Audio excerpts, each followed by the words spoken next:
25. He comes from Mafikumas in the Volta region, and he's the 2022 VGMA Best Rap Performance Winner of the Year. Ladies and gentlemen, we have on the show Joseph Gamo, but you can call him Lyrical Joe. Lyrical Joe, big man, what's up? I'm good, bro. How you doing? Finally. You know what? We did like 3 interviews in the past. Yeah. First one, no sound. Second one, bad sound. The last one, my sound was off. And today you are here. Yeah. No, before you start, the way they rap with it, I won't feel something. I won't feel something. Make you drop some bars. Oh, you know, like what I be the bars, I'm spilling it, cast not moderate, bringing it to the table. You guys gonna celebrate, Gaba celebrate, we don't tolerate, killing me business, I'm in the suit task. I can make another lyrical impression, but you know, run up on the person, everybody know about the legal. Let me back it up and getting everybody. What did you say? what did you say? What I be the bars, I'm spilling it, cast not moderate, bringing it to the table. You guys will celebrate. Bruh, but why didn't you just say that? Because there's a skill to it, you know. There's a skill to it. How do you do that? I don't get it. I mean, how do you twist like that? Yeah, bro. Because rap is like the body, but when you dive into rap, it's so many different pockets you can go into rap, storytelling, you know, doing literature and rap, bars, metaphors, and all that. It's different ways talking about life and all these things. And when I get something, I really want to know how to do it, and I really need to master the art. So since I said it's rap I wanted to do, I had to make sure that in every of these areas, maybe if I should go on a song with a twister right now, I'll be at par with the person. If I should go on a song with a storyteller right now, I need to make sure that I'm at par with the person. Is it life we are talking about? I need to make sure that I'm at par with the person. So these are some of the things that really made me learn. Sometimes I look at you, I listen to your songs, and I don't even know how to describe it. You know, in just 3 words, describe yourself. You know, that's why I had to say beast, because that's it. But at this point, most of my people call me God body. They say that it's God given, so it's God body. That's just it. So you're not even using 3 words. You're just using one. God body, you know. God is everything. So yeah, if you're in God body, then that's it. Now you were born Joseph Gamo. Gamo means money way, right? Yeah. So why Lyrical Joe? How did you even the name? Gamo on its own is a metaphor. Gamo stands for is money way, and then in the same time it's a trap as well. Trap? Yeah. Okay. There's a trap called Gamo. Okay. That they mostly used to catch, you know, animals that come to, you know, eat from the farms and stuff. So it means money way. It means trap as well. So you've been trapping people, catching them. Okay, so why Lyrical Joe? Lyrical Joe. So the Joe in my name is still the Joseph. Okay. And it used to be, I started at a very young age, so it used to be Lil Joe, which is still LJ. So it stands for LJ. So I just, growing up, I was like, I'm not going to be called Lil Joe forever. I'm definitely going to grow, and I will not want to be called Lil Joe. Maybe some people like to still be called Lil, but not me. So I had to find a way to give a new meaning to my name without changing it. And the only way I could do that was to pay attention to what people love when they listen to my music, my lyricism. So I was like, okay, so it's the lyrical then. It's the lyrical content. So I changed the L from being Lil to lyrical. Then I still added my name Joe. So it's still Lyrical Joe, LJ for short. Nice. I know you are from the Volta region. Were you born there? No, I was born in Accra. Oh, okay. Yeah. Okay. Accra. Yeah. And your elementary education, you know, I learned that you attended Airport Police International School. But you quit at a point, right? Yeah. I quit Airport Police at a point because I lost both my parent, and then because I was living with my parent in Accra, this where we are based, and I lost both my parent. And so normally when you lost both your parents, you need someone that will take care of you. So it's either the people are willing to come here to come and be with you and take care of you, or you are going to go to the people. And in my case, I had to go, so I had to leave and go. I went to Akosumbo, somewhere on the way to Akosumbo Ashari. I went there to, you know, further my continue my school.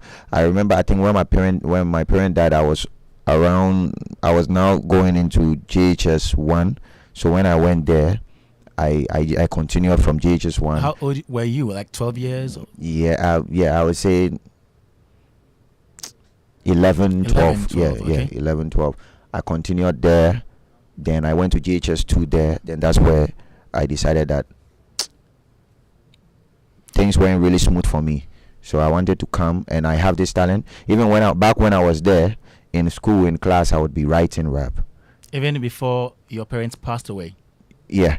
And then even when they passed away, when I went there to school, JHS, I would still be writing raps. I'll be writing raps in class when we are writing notes and everything. So it's something I've been passionate, about. I knew I could do it. I have the talent for and everything. So when things weren't really going well for me there, I decided that, look, I'm coming to Accra, and I'm coming to, further my chase my musical dream. So from the time your parents passed away, how was life without them, and who took care of you? Oh, when it comes to me, from the time my parents passed away, and I had to go stay with my sister in Akosombo, right? Okay. And then go to school. But when I decided that I wanted to leave, because they weren't going to let me leave, so I actually ran away. Like, I actually ran away to Accra. Yeah, on my own. So since then till now, it's been strictly me and God. Wow. This is okay. Now, what was your childhood dream, growing up? What did you dream of becoming? Funny enough, music was my first love, and it is still, because my father introduced me to Bob Marley. Reggae music. So I'm a Bob Marley fan. I'm a freakly Bob Marley fan. You could play Bob Marley songs back to back. I'll sing it with you. We can go. So that's it. It's always been music for me. I like, even at that age, I would definitely perform Bob Marley songs to my father's friend when they come around. That's what I normally do. So when moving forward in life, I got introduced to rap. The knowledge I had, from listening to reggae music, I channeled that knowledge into rap music. And so that's why every time I want to rap something or write something, people will be like, you are too complex or too deep with the lyrics. It's because of where I took it from. I took it from reggae. So that's just it. So when did you really start professional commercial music? So the thing is, so when I came to Accra, right, that's the first person that ever approached me and was interested in working with me.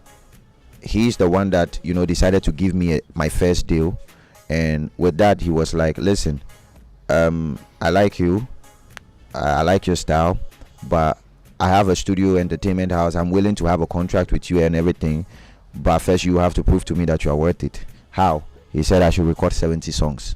70?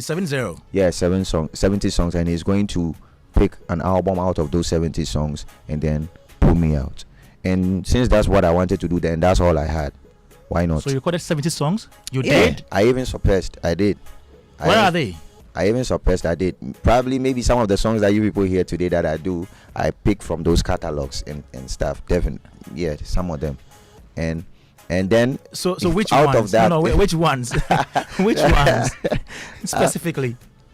But my new album that I just dropped, there's a song on it that I did back then that I just reworked. We'll come to that, but mention the title. We'll come there, and that would be Hustle and Ambition with Ifya. Okay. So the thing is, I recorded, and then we picked out 25 songs from that for my first project, and that was my LP. And that's where I recorded my first song. Came on TV as well, titled Heartbreaker. I was kind of high life, where I was singing and rapping at the same time, and that's when I started officially coming out. No, okay. So would you say music has been fulfilling for you? Yeah, it's been the one thing that is special about me, especially God has given to me. It has been. Do you have any plans of going back to school?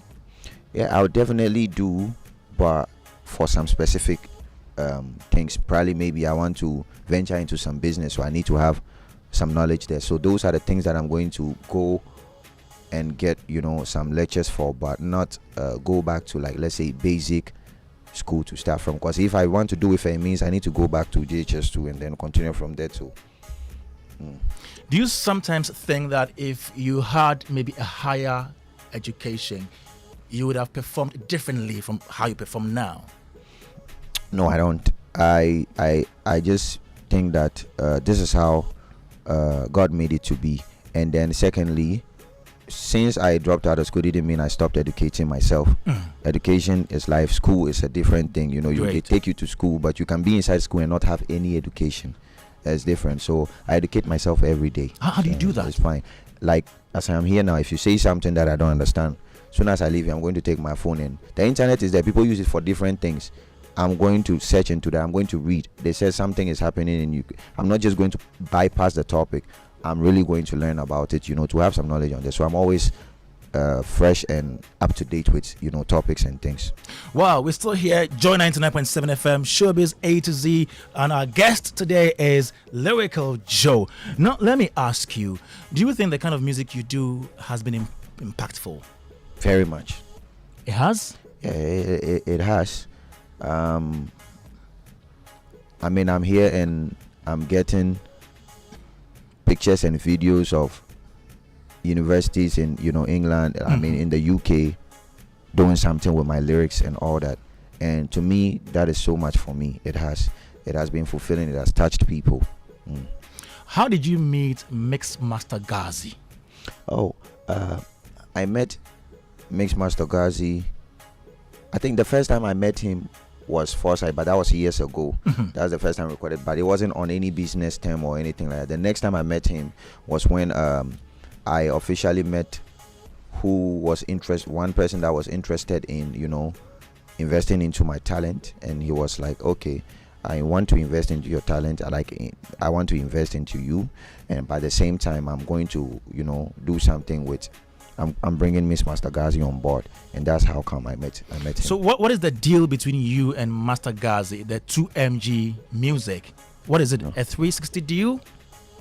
I wouldn't say a 360 deal. So the thing is that I have a you know, a personal deal with his partner, who also has his, you know, his place in 2MG, so automatically I'm on there. So what are you signed on to? Are you signed on to 2MG music as an artist? No, I'm not signed on to 2MG. So you have no label as of now? No, I'm invested by one sole person. But I see 2MG music on almost because all he has stuff. a share in there, so definitely that's where he's going to, you know, put me so on. What does he do? What role does he play? Like everything you see, my music video, my album, any promo we do, everything, that is it. Like investing money, the financial aspect. And then so the thing is that it's more like you saying that, listen, I have money, I want to invest into you, but definitely, or into your music, but definitely we need a platform to put the music on, so we can reap back out of that music. Okay. But, you can't invest in someone when you don't have your structures in place and everything. So that's the structure that he went to get. Okay, I want to invest in you, but then I'm going to partnership with this, so that now we can invest in you through that. So that is the way that I work with 2MG. Do you look forward to having maybe an international record label deal anytime soon? I think this word, and it will definitely come, but those are some of the things that we are working towards and looking forward to. Have you made any steps in getting that? Has anybody approached you yet? Yeah, I mean, it's been a couple of emails that can't be disclosed, but when they come, the thing is that for where you are currently, if something come and it is not way better than that, you know, you need to take your time. We artists, we lock ourselves into different type of deals sometimes, because we see some 1-2 things and we are so excited and then we jump into it, but we are taking our time on how to go about it. Being an indie artist, being with a record label, which one is the best, or which one is better? You know, this question is very complicated. Why is it complicated? If you have the record label and they have everything in place and it is a good deal that will help you, the artist, then I wouldn't say don't go for it. You need to, because you need the help. You can't do it alone. But here's the problem where some of the deals that some artists go into, it doesn't end up like helping them. It means it's not going well. It means maybe what the label said they will do, they are not doing it, but they have you in clause. Or maybe what you said you will do for the label, you are not doing it, and they also have you in clause. So it will mess up. But if it goes well, if you have a label and you all work together and it goes well, I think it will be a very good thing for you. Okay, so we're still here. Lyrical Joe is here. He is the 2022 VGMA Best Rap Performance Awards winner. And I know maybe a few weeks from now, I don't know if you'll be retaining the title or somebody will be taking over from you. Yeah. But I mean, we grabbed another one again. Oh, you will. You are confident about that. Yeah, we just backed. I think on my way here, I just realized that I was nominated. You've been nominated again. Oh wow! So are you winning again? Oh yeah. Oh my! That means more beef coming. Oh. Now, about 3 years ago, you had a beef with a Cameroonian rapper called Jovi, and then one from Sierra Leone called MC Cardinero. Why did you do that? What did they do? It was a funny story because I think that was the COVID season. I don't know. It was around the COVID season. 2020? Because I remember very well that the first one was pre-COVID and then one was COVID season. The first one was pre-COVID and then one was COVID season. So I think with the Jovi one, he was actually online then going at Sarkodie. That's what That's what he was doing. And somebody, I didn't know him from anywhere or anything, and somebody happened to tag my name. Somebody was like, I realized somebody tagged him and was like, okay, if you look, I think his contest and what he was going at, he was like, Sarkodie don't rap in English, and so he's a better rapper than Sarkodie. Okay. That's what he was up to. And the person was like, okay, so if you're looking for an English rapper to beef, then I think you should go at this person. And they tagged my name. And then when he saw that, he replied and was like, as far as he's concerned, these names are chickens to him. So definitely. So you got peeved. I chanced on the Twitter. I was like, okay, you are not going to be called a chicken, and you also chicken out. It shouldn't be like that. So that's how come. And the thing is that for me, I went into the beef. I didn't know who he was or cared about who he was. I just knew that somebody came at me, and then we were going, and I, not knowing he's like the top most rapper there, so everyone from the country was coming straight for me because I touched their last dawn. But were you able to to win over them? Abandon them, simple cry. Wow. Okay. In the meantime, though, we've been joined by he doesn't like the ace broadcaster, veteran broadcaster and former artist manager Ken Adi in the house, and then my brother and friend, playwright and poet Chief Mumin, the Afajato man. They are joining us for the show. Still here with Lyrical Joe on Joy 99.7 FM Showbiz A to Z, and we're having a discussion about his life, education, and he's out with a new album called, a debut album called Photo Album. We'll get into that on the show. But let me ask you, your beef with Amrado, was it worth it? Okay, for me to say that, for me to answer that if it was worth it or not, as I can only say that if it was a planned thing. When you plan something, then now you think about this thing that I have planned, is it worth doing or not? It wasn't planned, and so I didn't go in to that beef looking for any worthy thing. I went into that beef to strictly defend what I have and what I hold and what I stand for. That's all. You didn't go in for the hype of it? No. For attention? No, because you had attention in the end. So that's the thing. When you do a good work, you get rewarded. That's it. You work within the month and you get your salary. So it's not that I started because I was hoping that I would get some attention from it. Then I would have done it long time ago then, or I would have picked another rapper if I needed an attention. I would have just jabbed at somebody bigger or anything, and then we go at it, because then I'm in for attention. But no, it wasn't for that. Do you have any regrets bringing delay into the whole beef thing? Do you regret doing that? I mean, if only anyone could point out a lyrics where I actually insulted her or dissed her. I made sure that I was very tactical about it, not to insult her in any manner, but then stick to. And anytime I even brought up a name, it was a wordplay that I did, you know. So I if I was disrespectful, definitely I'll apologize for that. Apologizing is not anything hard for someone like me, but I wasn't. And already she was all over the thing already. She was on Twitter, she was tweeting about it, she said things about it. So if I also said something, I don't think I really went overboard. All right. And what is your relationship with Ahmad like now? As at now, Yes. I don't have any grudges. I mean, we haven't met since, though in person we haven't met, but I don't hold no grudges against him. If we made it cool, it's all fine. But hitherto, were you guys friends? Yeah. You were? Yeah, we were. We were some of the, like, because from Bibiba, when we met, like, we were one of the closest people from that time. You mentioned your name on that, Tim Westwood's show. Yes, so as for that, I won't lie about it. Are you still friends? We were cool, yeah. During the beef, you said something about Amrado rapping over Adua beat. Is that wrong?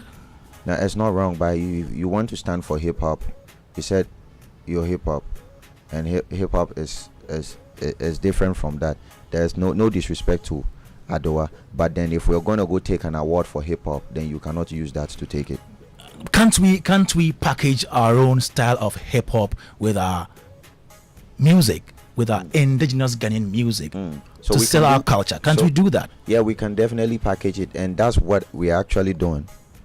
That's what we. And that's what actually he did doing. with Adua? But that's the difference. People think when you rap in English, you're not packaging our thing. But where are you doing it from? Where did you get the production from? It is from this motherland. Everything that you did is from this motherland.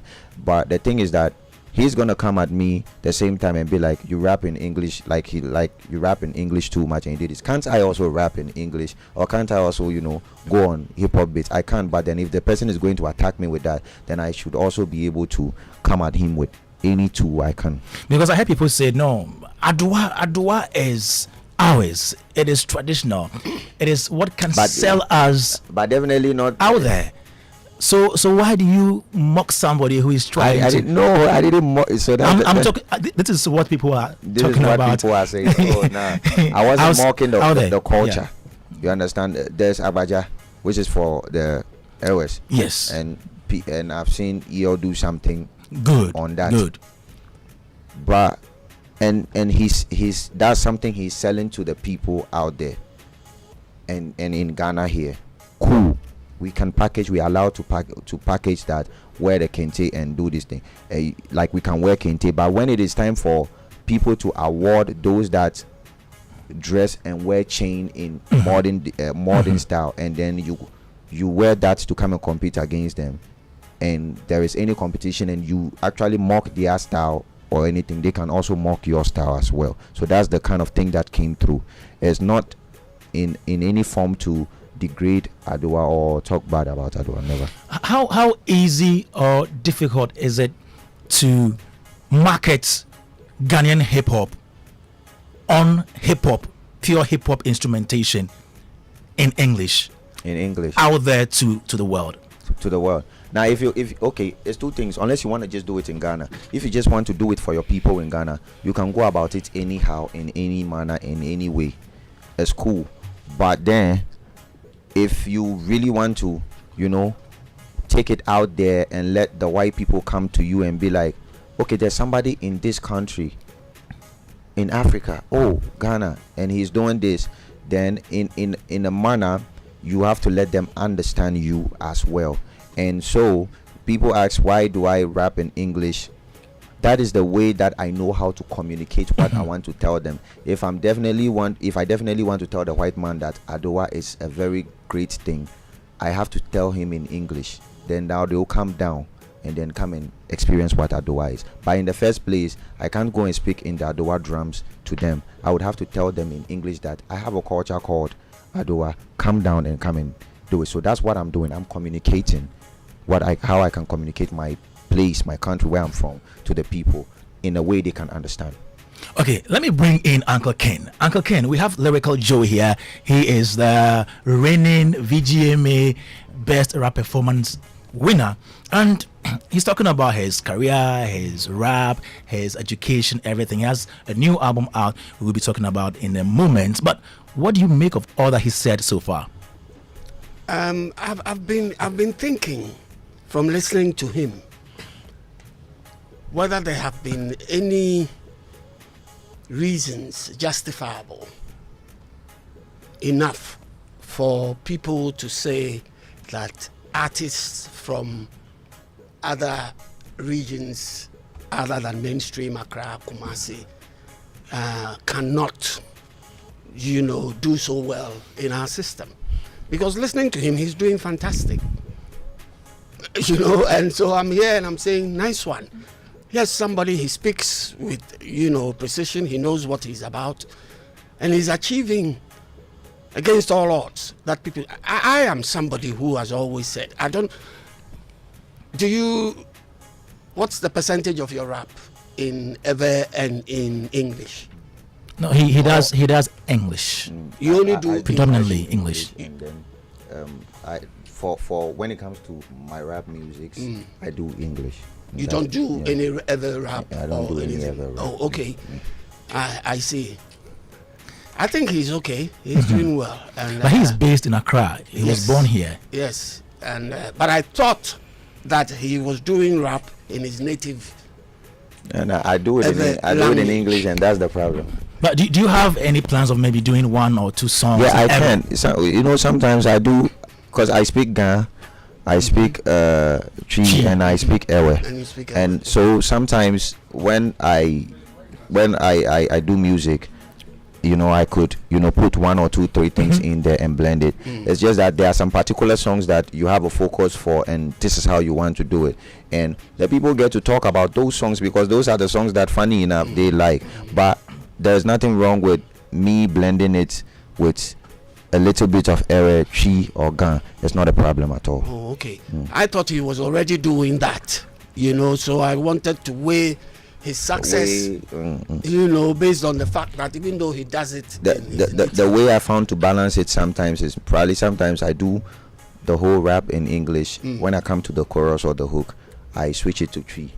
I do it there, and then maybe I want to add some Ga there, I do it. So that's how I find the balance. Nice one. It works for you. Yeah, it does. Nice one. Today we're talking about the Volta region and how to project the entertainment industry there.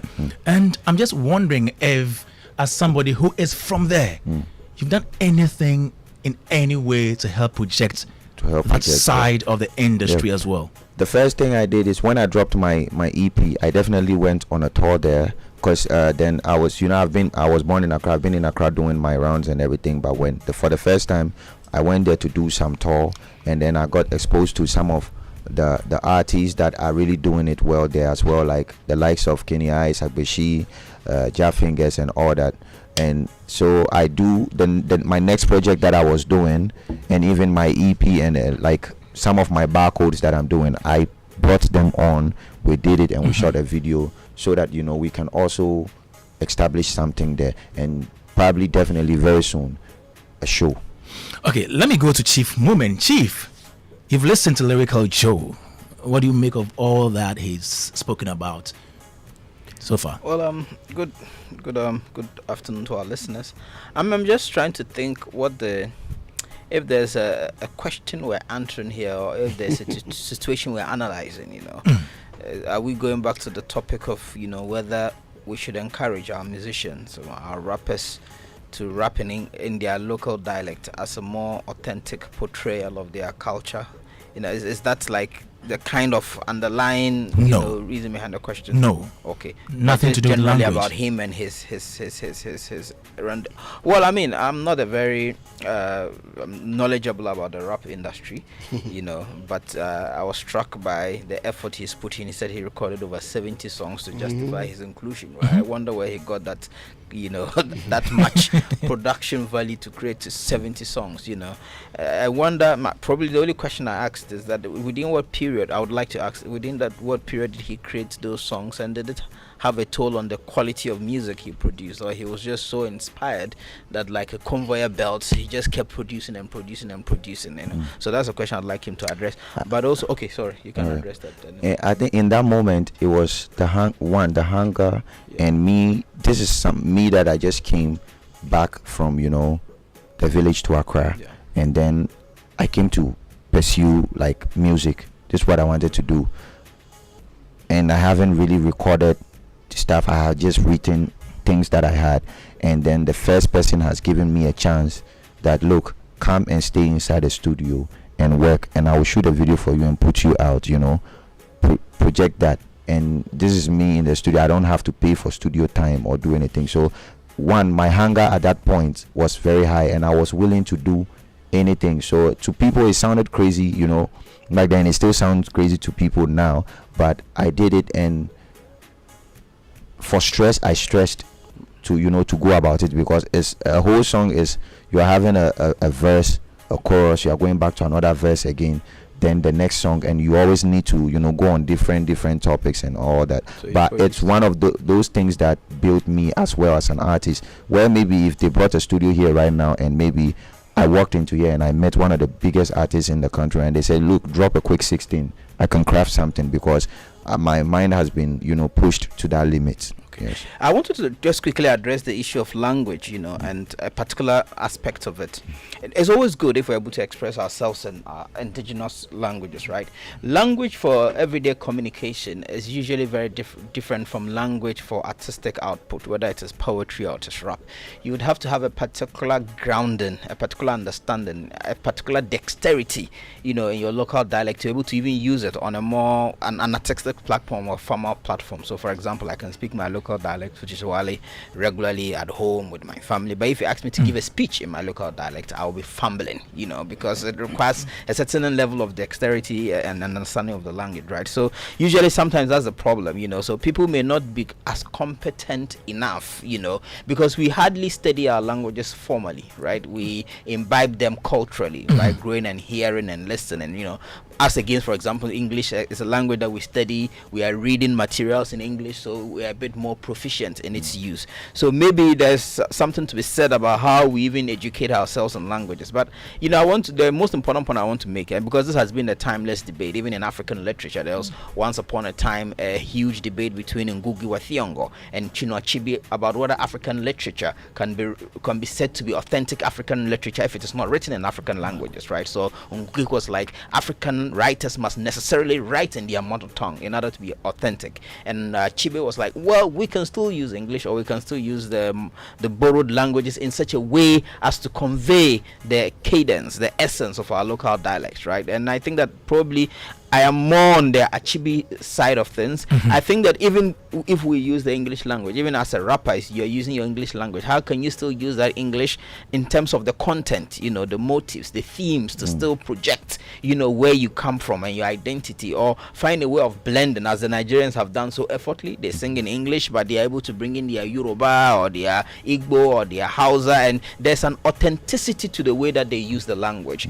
And let's also understand that language, naturally, historically, across the world, it's never static. Language is one of the most, adaptable, things about human communication, right? The language will continue to be adapted, will continue to be changed. What we know as English today, how we speak English today, it's not how English sounded, even 100 years ago, right? When you listen to some of the colonial tapes, even with the way their enunciations and stuff like that, words constantly, go extinct, and words are constantly created, and depending on the culture with which the language integrates, new words are spoken. So 1,000 years ago, English was, from Anglo-Saxon period, was completely different. So there's, even if you go into literature, there's a thing we call Ghanaianisms, Ghanaian English, how we use English in such a way that it is almost exclusive to our environment. Some of them we can consider as mistakes, but over time it actually becomes part of our expression. So all I just want to say is that for artists, especially, even as we try and find out which part of the spectrum we belong to, whether to use our indigenous or use English, I feel we can still use whatever borrowed language we are using in an authentic way that mimics or even expresses our cultural authenticity and identity. And to back what he's saying, I would say I support that in a way, because when I put out music, normally when you go onto my YouTube to search for my music, you find out that there are people from all over the world reacting to the song, or like these YouTube reactors all over the world, these white people. And even though I'm rapping in English, because when I rap in English, I don't slur or try to use an accent that is not from me. I speak when I'm rapping in English, I'm rapping straight. The first thing they normally say is, "Oh, this is English, but where is he from?" Because they realize that I'm not slurring the English that I'm speaking, or I'm not using the tonation of maybe from the UK or anything. Like I'm speaking straight English, and then they be like, "Okay, let me check where it's from." Then they be like, "Ghana." Okay. Which, and I'll be remiss if I didn't mention, because I was actually going to mention it, because we also have another problem where rap, because it was especially American promoted, a lot of young people, when they started rapping, sounded like American rappers, right? You can still find that to this day. They try to affect, the American accent, and even in the dressing and the presentation, It's so a culture on its own. Yes, it's a culture. So we have not been able to synthesize the culture so that it's original to us. So we sound like second grade Americans. The way they dress, in the hood. Yeah, I'm rapping here from Oxide Crow. So I guess that's the problematic aspect, that when we begin to appear like others, to overcopy, to use their styles, their everything. So rappers in Ghana are singing about drinks, they are about the women. There's some there are some polished cars, to the things that you see, in American culture, you see them replicated without an attempt to find originality. So I guess one of the reasons why an artist like Manifest is heralded a lot is because he has been able to develop some breed of authenticity. Of course, we can also talk about Sarkodie and his use of P and all of that, but even from some time, even the imagery in itself was decidedly American. So I think one of the challenges for us is that even as we draw inspiration, which is not okay, we can draw inspirations from all over the world, how do we ensure that we are not essentially copying and pasting, but we are able to draw that inspiration and still be able to be authentic and original in our expressions? I think that's one of the major challenges for any artist in our part. Thank you, Chief Moomin. Kwame Rasta is also here with us. Very Rasta man, please, Kwame Rasta, welcome to the show. Lyrical Joe is here. Over to you. Over to me. Like, what am I supposed to do now? We are playing. We are playing football. We're playing football. Rasta man. Yes, sir. Shoot. At what, bro? Like, am I supposed to? No, because even Chief had to go over. I had to ask my own question. I should ask my own question. I should ask you a question. Between you want a question? Were you listening to Lyrical Joe though? Not until I got here. Okay, so he's here and he's talked about his music career, his style of rap, and he's here to promote his album, his new album, his debut album called Photo Album. But we're talking about quote unquote, talking about Amrado's style of rap using the Adowa beat, and that's where all these controversies started coming in. He said that it's not right for any hip hop artist to use Adowa. No, you said that in the rap. No, I didn't say that. That was what you said in the. I said that. Rap. Yeah. I didn't say it's not right. As a rapper, you should be able to go on any kind of beat. Okay. But I said that as soon as they are awarding us for dressing, like let's say for example, how he's dressed right now, and then you come dressed wearing for kente, okay, then you say that maybe they give the award to him, and then you say that but look at this guy, even him what he's wearing is not nice. You open the floor for the person to also come back at you with what you are also wearing. So that's the thing, but not to put any dirt on Adowa, please. Okay, so Kwame Rasta, you've listened to all that. Hey, so continue. It's cool to be sitting right next to Lyrical Joe, having come to my attention and notice online, and I would want to assume that it took a lot of art and talent and grit for him to have broken barriers. I mean, if VGMS is any barometer for judging success for a budding musician, he's quite acclaimed on that front to having won his award as unsung. No, Was that him? Best rapper. Best rapper. That's huge. Yeah. That's not by mistake. You know, you don't end up like that without any talent. So, congratulations. Thank you very much. And I wish you all the best. With regards to the Amrado situation, having listened to you for a while, and Philip and I was even, discussing you, gossiping about you actually. You appear to be very intelligent and grounded, so it's a good attribute. But the way you are trying to interpret or rephrase your jibe at Amrado with regards to the Kente and Adwa, don't go anywhere and go and repeat that thing again. It is for all our sakes, bro. You see, being unique, hip hop has its own culture, and it didn't come with the Torah when Moses met God, So, and every culture evolves. For all you know, what somebody clad in kente and some ornaments or stones is rapping, and the way he appears could be the new. Do you understand? And then it could stay for a while, and then it evolves into something else. So that's just with regards to, because the situation demanded that you had to re-explain when you said he was misquoting you. So Lyrical Joe, I am a fan of hip hop and rap, and again, it's good that we have fresh blood like yourself coming onto the scene. So long may your success story continue. And for you who is Voltarian by ancestry, you are charting a path that has been it's not new for a Voltarian to be communicating in his or her second language. In fact, Ghana's biggest pop song is Yanara Assassini.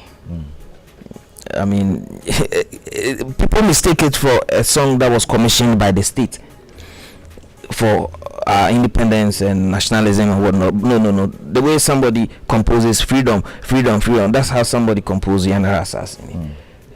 That's his intellectual property. And even that song became what it is today after originally composed in 1929. It was translated into what it is today in 31. Right. Yes, and so we can assume that if it had been in Ewe, which it like the original composition, it might not have made the inroads that it has today. So language shouldn't be a deciding or a limiting factor for any musician, let alone a rapper. So it's not an indictment on your pedigree or your career path if you are not expressing yourself in a way. Once you are inspired as an artist or you are struck, whatever language it is, that's what you're praying. Fact. All right, Kwame, thank you very much. Still here on Joy 99.7 FM, Showbiz A to Z. You can send us your messages now via 055 111 997. 055 111 997. We're still here with Lyrical Joe. He is a rapper, and we're having a conversation right here in the studio. Now, what is your take of the music industry or the creative industry in general? What do you make of it? I feel like we are building up. That's what I look at it to be. I feel like we're building up. We're not doing bad at all. Okay, so you look at the music industry, you look at artists trying to come up. What do you think we can do as a people, as an industry, so that we can discover more talents in this industry? So the thing is that for me, for someone like me, what I wish, what I can only speak on what I experienced, and not what someone experienced. For someone like me, what I met on the way, up to here is when I started, is people giving you words of discouragement, and that is the thing that I think will kill some of the potential talents that can take Ghana to the next level. Because if maybe somebody is beginning and the person is a singer, and the first person they meet, they are telling them that you are a singer, really you want to sing in this country, no, for you, the person is, if it will take some strong spirit for the person to suppress that and then still continue doing what they are doing. So I feel like in the first place, to discover more talent, we should, when we see talent, we should encourage them. For me, like this, it will shock you that for what we are doing here, when I started, people that came my way, some of them that wanted to help me, some wouldn't, because maybe I probably rap in English. They be like, really, you rap in English inside Ghana? No. Is it that you're changing or not? You understand? So it's been things like that could have made me stop somewhere and then say I wouldn't do it again. But against all odds, any aswarding, I continued. All right, so a new album is out, photo album.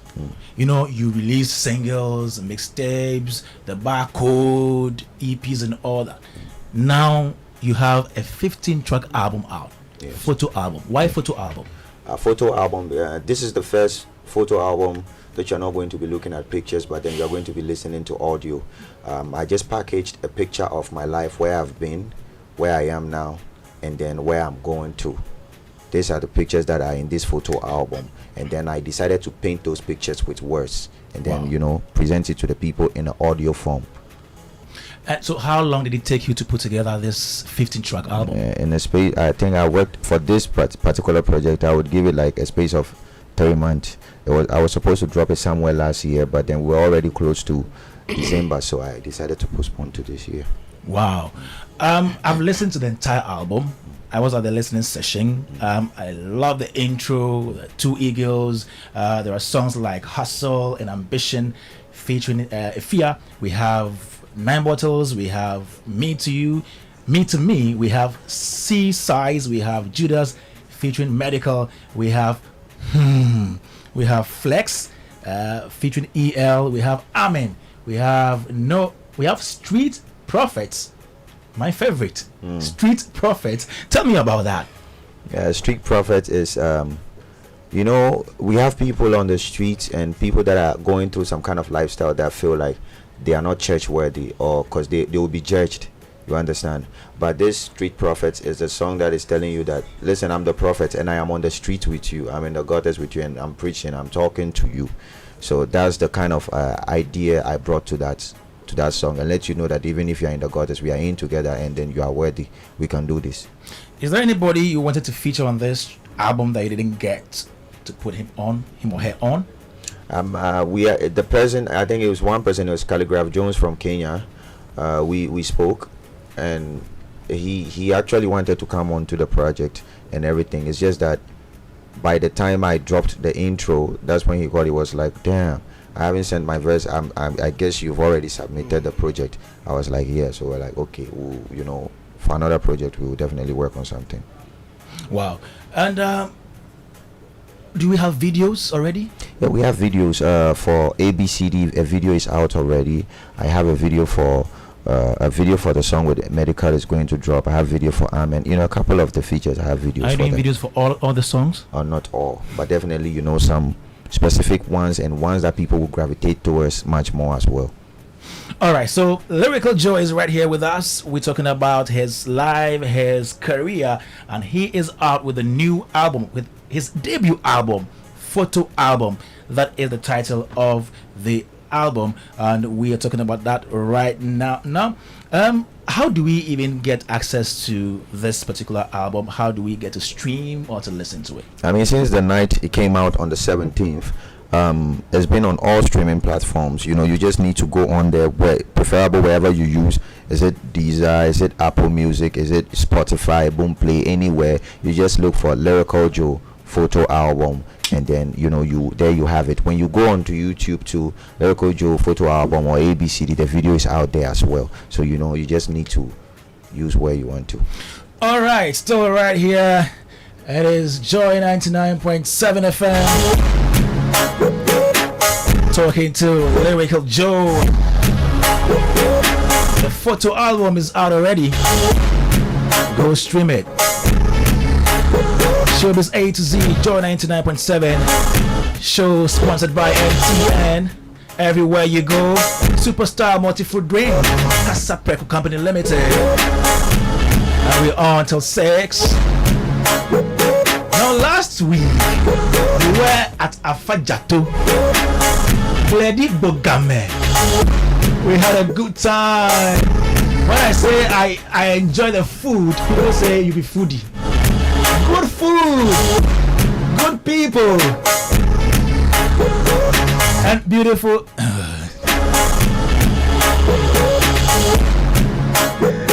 All right, we had good time there. We had conversations. We had people from the community, Bogame, Bledi Bogame community. The Paramount Chief was there. The Mankrado, Dogbe Adabra the Fourth. The Paramount Chief, Dogbe Humatakwa the Fifth. We had the mini Durbar, talked about tourism in the Volta region, talked about their culture, their origin. They even told us that Arabs are of Hebrew origin.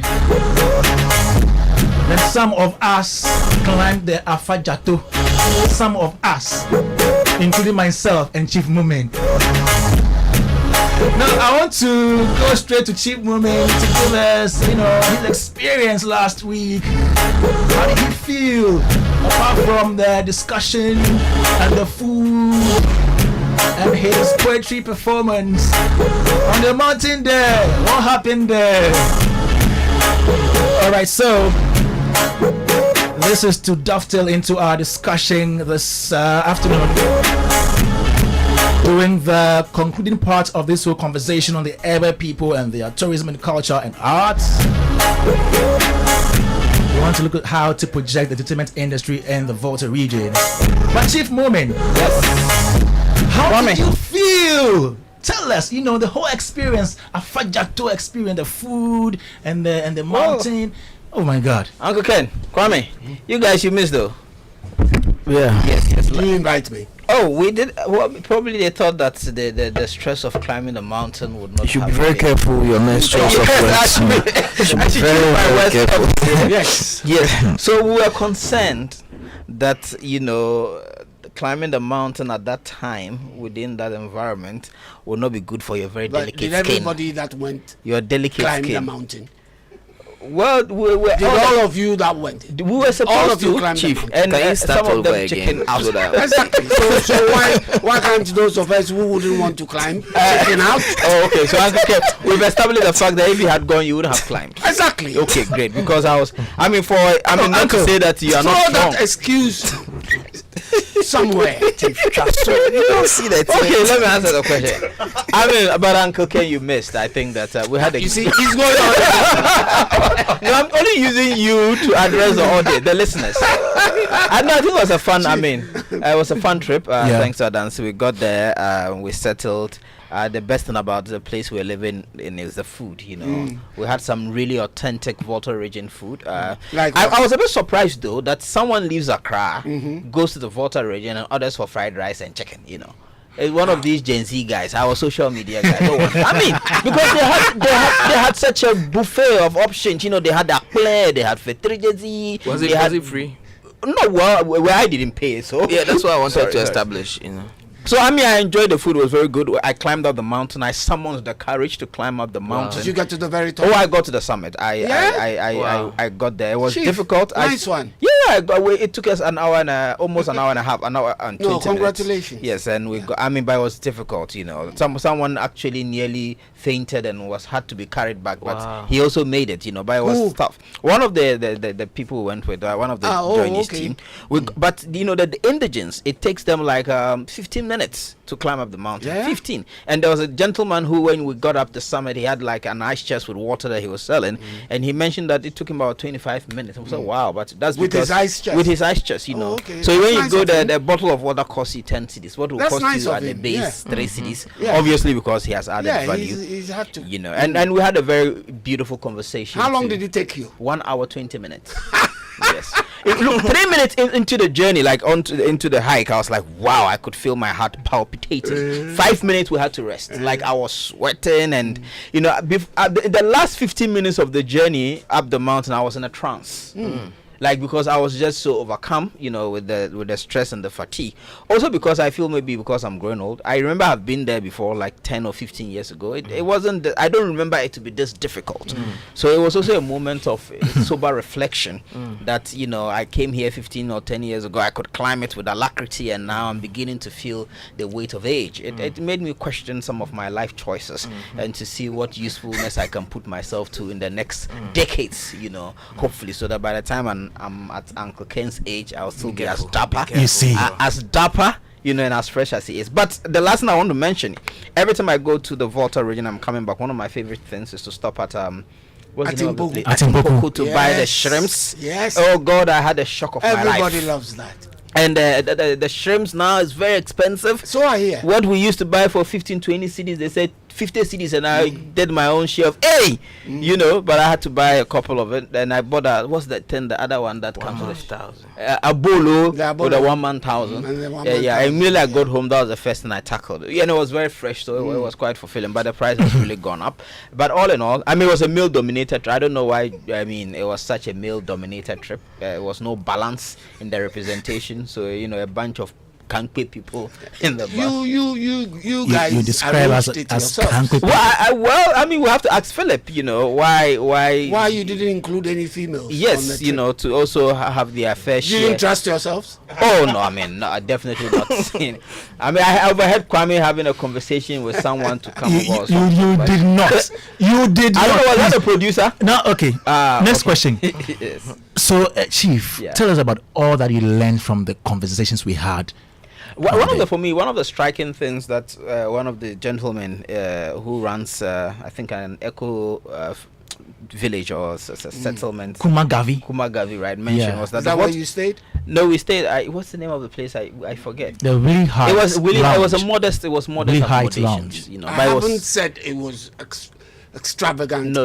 I'm just accommodation. yeah. I just asked, where did you Okay, stay? Willie Heights. Thank you. Okay. Yes. I was clean enough, which was Thank you. good, and the food compensated for whatever Okay. shortcomings. One of a more, you know, refined taste like And the yourself, conversation. I felt. And the Yes, the conversation. conversation was very good, and I think that one of the things I found striking was the idea. The Volta region is really, in a way, a summary of Ghana's tourism potential, right? They have the vegetative areas, Yes. they have the mountainous areas, they have the coastal areas, they even have the transitory zones between the forest zones and the savannah. You know, they have the even the heritage, the slave trade history is still there. So he mentioned that it's possible to develop the water region in such a way that one can experience all that Ghana has to offer within that region. And I thought that was really true and really striking. I still feel that the potential to increase tourism in the region is very high. I saw a few things that could be done. I know they mentioned that they've gotten some grants for some facilities. For example, the mountain side we went Afajato. I mean, I feel that even the young people, the guides taking the tourists up the mountain themselves could be a bit well branded. You know, wearing some Afajato t-shirt. You know, I could realize there could have been a bit more intentionality in curating the experience. So it's just like this big boulder there, and you go and you find some community people, you know, walking around to help you go up and down. And yes, when you go up the mountain, there are a few things you can take pictures on. I guess you can't do much at the summit, but I just felt that there was a potential to still make the experience more enriching. You know, when you come down, there's really nothing to buy, or you know. So I felt that at least with that mountain, and it's a familiar story when you go to our tourist sites, that even though attention is coming, I think that the potential for us to be more intentional, for us to be more curative of the experiences that people, you know, get when they go is still quite huge. I'm not sure about that. The road network within Blede itself was relatively good, but somewhere to the Volta region, there was a part of it that the potholes. Well, will I even say they were potholes? They were like craters, in the road. It was quite terrible, I must say. But generally, all in all, I thought we had a very good conversation. We had the Togbe and the Mankrado giving us some of the history, some of which borders on myth. I must say, because all ethnicities have their own myth, about their migratory histories and all of that. But Nice I one. think that it was fascinating. Chief, just before I forget, the point you just hit Yeah. about the environs Yes, of the water. of the mountain. Yes. Afajato. Nothing happens there. Yes. That is why somebody had to put water in an ice chest Yeah. to climb Yeah. that mountain Yeah. to sell Yeah. for 10 cedis. Now that worries me. We should rethink what happens at the base. vicinity. Yeah. There should be other things that can get people to just come there to witness people climbing and also have fun down there, because like you say, not everybody can climb. Yes. So if you can't climb, there's nothing that makes you want to go there. Yeah. Like you're saying. Yeah, that's true. Yeah. So he didn't attempt to go very close to the base of the mountain because obviously How did you know I didn't incapacitated. attempt? But Rasta would have gone. And one thing and I must mention, when we went up the summit, there was this gentleman who was sitting on a rock almost at the edge of the mountain, lost in his own world with his microphone on, and he was rapping. So we actually approached him, and apparently he comes up there to meditate. He's an aspiring musician, and he comes up there, meditates, gets inspiration. I even asked him to come on the show, but I didn't follow up. So that was also good to see that people go up there for inspiration. And he Chief, mentioned, Have you ever been to South Africa? no, not yet. I went to South Africa and had the chance to go up the Table Mountain. The Table Mount, okay. Okay, in Cape South Town. Africa. Cape Town. Yeah. Was there an elevator? Yes. Oh, there was an elevator. There was, Oh, okay. and that's the point I'm trying to make. Now, because of that, Okay. the influx of visitors to the place Yeah. is immense. You need to Okay. book in advance, In advance. to be able to get the chance to go up the elevator just to experience, what it the is. view, up and the that view is mountain. And the breathtaking. view is out of this world.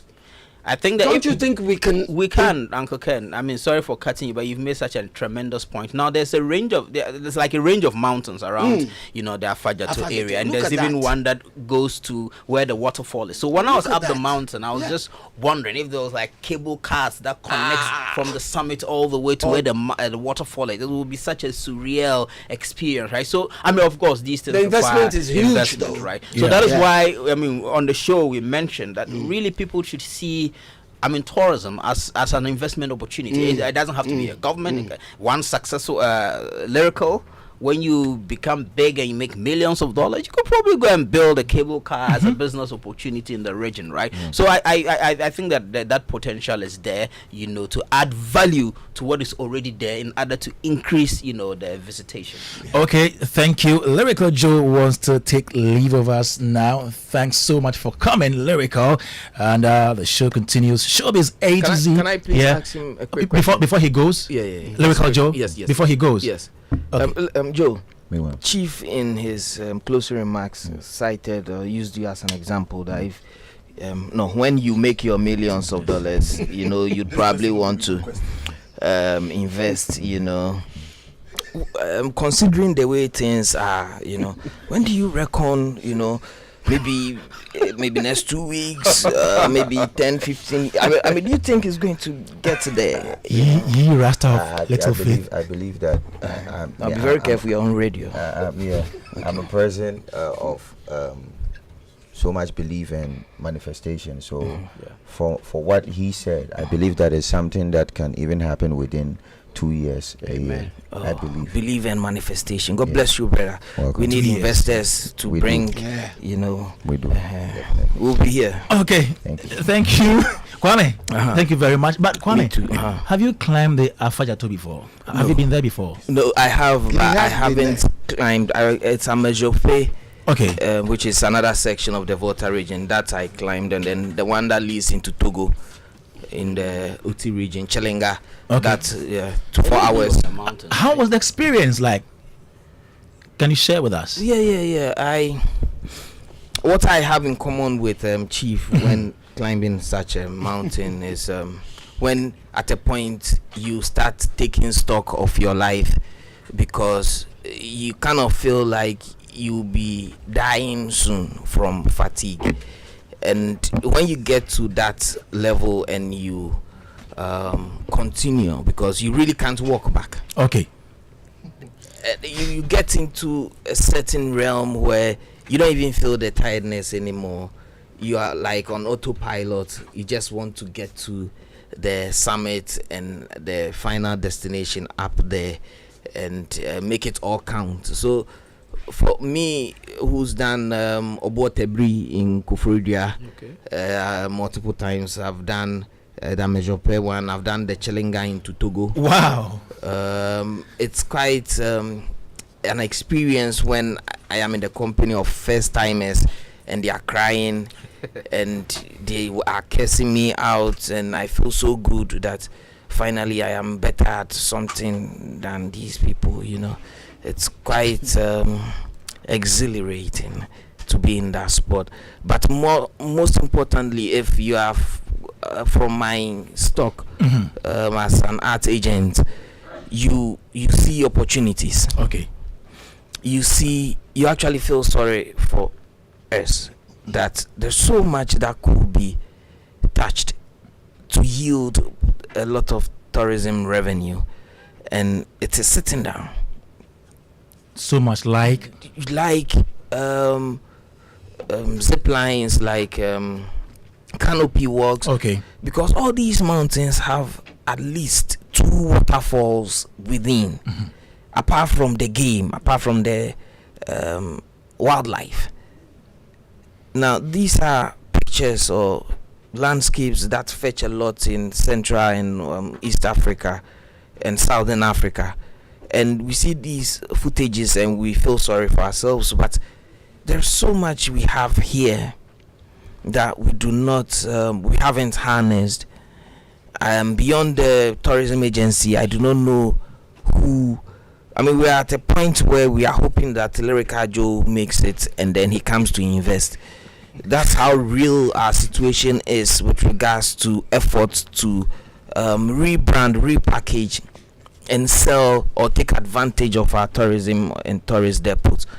There is a cave in the on the Kwapim Ridge, in one of the villages, and myth or legend has it that when you walk underneath or through that cave, it takes you to Tutu. To Kwapim? Yes. Okay. And this cave is somewhere on the Kufuridia Road. Hey. Yes, I've been there. Not through the cave. I am not that ambitious. I mean, life is sweet. I've been close enough. I've looked at the place and I have wished everybody all the best because But people have ventured? No, not I don't think when you look at the opening underneath the rock and you make the name of the opening itself, which is an entrance to the cave, is called Tutubuase. Okay. And they have an interesting story about the indigenes. They have an interesting folklore or legend story, and it makes sense if you've done a bit of geography. But I mean, I am not a matter. I do not want to enter and find out if I'll get to Tutu at any point in my life. So you start from Kofur, you said it's where? Yeah, on the Kofur, when you descend the mountain. You use it, you come out of where? To Kwapim. Yeah, closer to Accra, like back. Okay. And they have an interesting story, that material, so there are a lot. That's what we can. Even on the Kwapim Ridge, the waterfalls, not all has been captured for tourist purposes. Okay. A couple of weeks ago, I went to another tourist depot that legend has it that Okonfanochi used to rest on that stone and his spine impressed on the rock. Okay. Now, this is not in his birthplace, supposed birthplace of Eukugwa. This is somewhere else in Aprede. And nobody is even there. And the stone is there. You see a spine impressed on a rock. Okay. It is right there. Wow. Wow. Yes, I slept. I mean, as for that one, yeah, because I probably could wake up with some lottery numbers and change a few things in my life. But even there, even at that side, there's a little waterfall, and when the ambience there, it is so therapeutic. Like, but there's nobody there. And I took a 78-year-old man who knows enough, and he said he had heard of this place but has never been there. He's 78. You know, so there's a lot more scattered, and I think we could do more when we're having some of these discussions. Exactly. People who are paid to maximize our efforts and are listening need to realize that we are all helping. And people who have the wherewithal to support. Yes, sir. Yes. Okay, still here, Showbiz A to Z. So this is what we're doing to help develop the tourism, arts, and culture industries right here in Ghana. And as I told you earlier on, last week we were at Afajato and we spoke about the Volta region tourism industry. So all about tourism, culture. But today, we are taking a closer look at the entertainment industry in the Volta region and how they're faring. Now, I have another Rasta man, actually. So we have three. I'm one. We have three Rasta men now. Another Rasta man, the third Rasta man joining us in the studio now. He is a publicist and an artist manager. We have Elombini. He's worked with Samini, Stoneboy, Rocky Dawuni, who even gospel artist. Hello, my brother. How are you? I'm fine. How about You you? good? I'm fine. Charlie, I love your hair. You know, Charlie. Wow. The Rasta senior man. man there, Rasta man. Senior man there. Uncle Kent is also here. Yes. Rasta attack. That's true. That's true. All right. So we're here today to look at the entertainment industry in the Volta region. You've been doing a lot for these guys. You know, I see you write about them, post about them on social media. You even follow them to interviews and all that. Now, as somebody who has been following their industry, how would you say they are faring as an industry, entertainment industry in the Volta region? We are not doing too bad, but I would think we are still in our baby stages, or we are in our fetal stages, because there's a lot more that needs to be done across various circles. So I would say we are not doing that bad, but there's a lot of work that needs to be done as well. Yeah. If I ask you to mention five artists from the Volta region who have gained some national or international recognition, would you be able to do that? Can you mention some names for us? Would you want names of artists from Volta region who are also based in Accra, or just exclusively in Volta region? I want those who are based there now, because you see sometimes they always complain that being there, you know, comes with its own challenges. Yes. You know, so I've even heard some people that if you want to make it, move to Accra. Yeah. So I want to put the focus on those who live in the Volta region. Okay, so I will start by mentioning Israel Maweta. Okay, I've heard his name before. Yes, he won VGMA Traditional Song of the Year in 2003. An artist with over 18 albums. 18 albums? Yes, 18 albums plus. He's one key person. The number two, you can mention Lenny Akpadi. Okay, is it based in the Volta region? I should think so. Yeah, I should Okay. think so. Currently, I don't know where it is, but it's Okay. mostly in the Volta region. So All other gods. Yes. Okay, Lenny Akpadi. Lenny Akpadi. Okay. Yeah. You can mention David Mauto. Okay. Yeah. It's also very, very influential. One of our veteran musicians who is there. You can also mention Chief One. You can mention Kinney Eyes, Jaffinger. Yeah. Are these artists who have dominance, prominence in the region, or they've been able to cross over into other regions in the country? Yes, they're trying their best. You know, within Volta region itself, there's a lot of struggle, because of the difference in our Ewe language. I could say we have about over 30 to 40 different accents. Within whole itself. Lenny Akpadi lives in Koforidua. Okay, Now. okay. So Okay, you can now. take it. Yeah, so Okay. you can take Okay, that so one continue. out. So you know, within Volta region, within even the tone, I'm trying to focus on tone, because Lyrical Okay. Joe is from Adidome side, and he was just on the South, you mean? yes, Volta South, the tone area. the whole Tongu enclave, there are people who speak the Agave language, and there are people who, so there's even difference in their own language. Yeah. So you could find about 3 or 4 different accents. Move to even the Ketu South and the Ketu North, Jofi, Joje, Aflau, Keta, Denu, Angloga, all these areas, there's difference in their tonation too. That's And right. yes.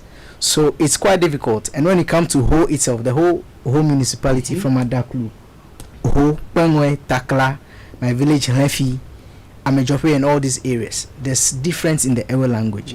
So it's an internal struggle back home trying to even sell with your own language.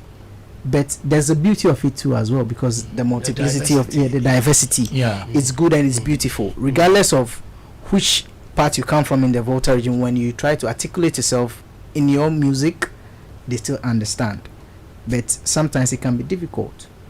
Imagine somebody from Kwando trying to use their tonation or their accent to create music to somebody who lives on the other side from Anglo side, Keta. Yeah. Sometimes it can. But Elom, is it please, a question I of beg. language? Yeah. Don't you have songs from Accra, Kumasi also getting some dominance in? There's a lot that part? of music. There's a lot of musicians. So music. are we from- not limiting this to language? Are we not making a mistake by doing No, that? it's not. You see, music itself, it's a language.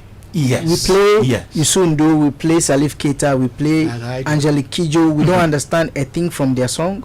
There was one guy called that song, Brakata Tumba. We don't understand anything, but we still play their song. Yeah. So it's about harmony, connect, and how the music moves people, different types of people. So you can't put 100% tag on it and say, language is a limit or is a barrier. Yeah. I disagree with that.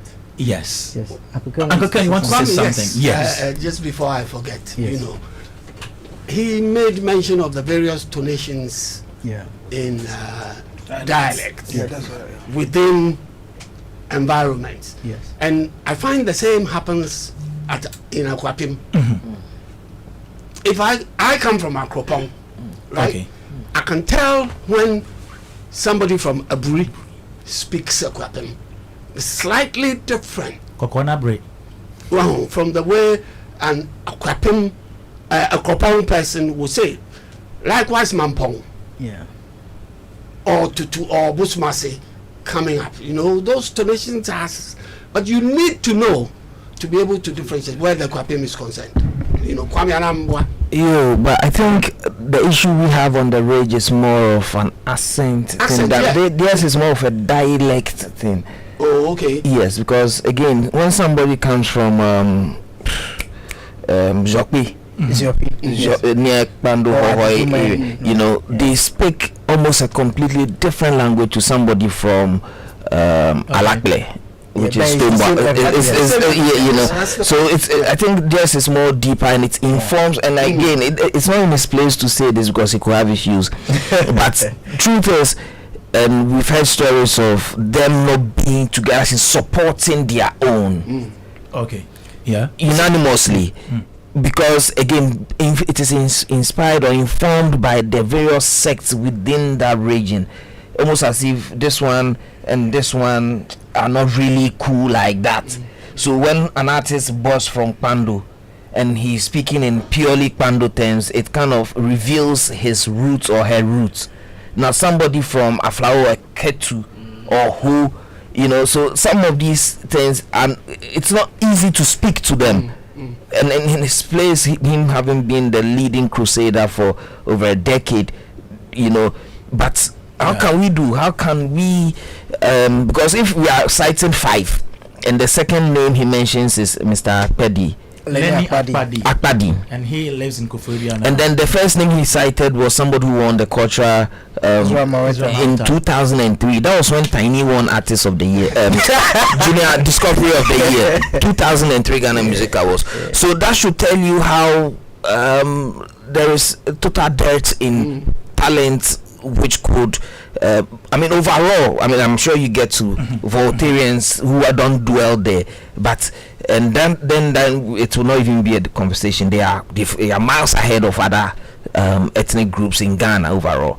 you know. Yeah. But anyway, So I'm struggling to understand the language, why somebody or people in the Volta region wouldn't want to support a certain artist because they speak a different dialect. You see, Kwame, because you wouldn't- listen to music from other parts of the country, other parts of the world, in the Volta region. So what really is the problem? Okay, Kwame, you see, I don't want to sit here and make it look as if my own people don't support us. I'll be very, very. you never go back home. Not even that. I'll be unfair to my people to assume as such. The thing is, when you are creating not even music, anything you are creating in the arts, if it's not creme de la creme, our people want perfection. We are perfectionists. Okay.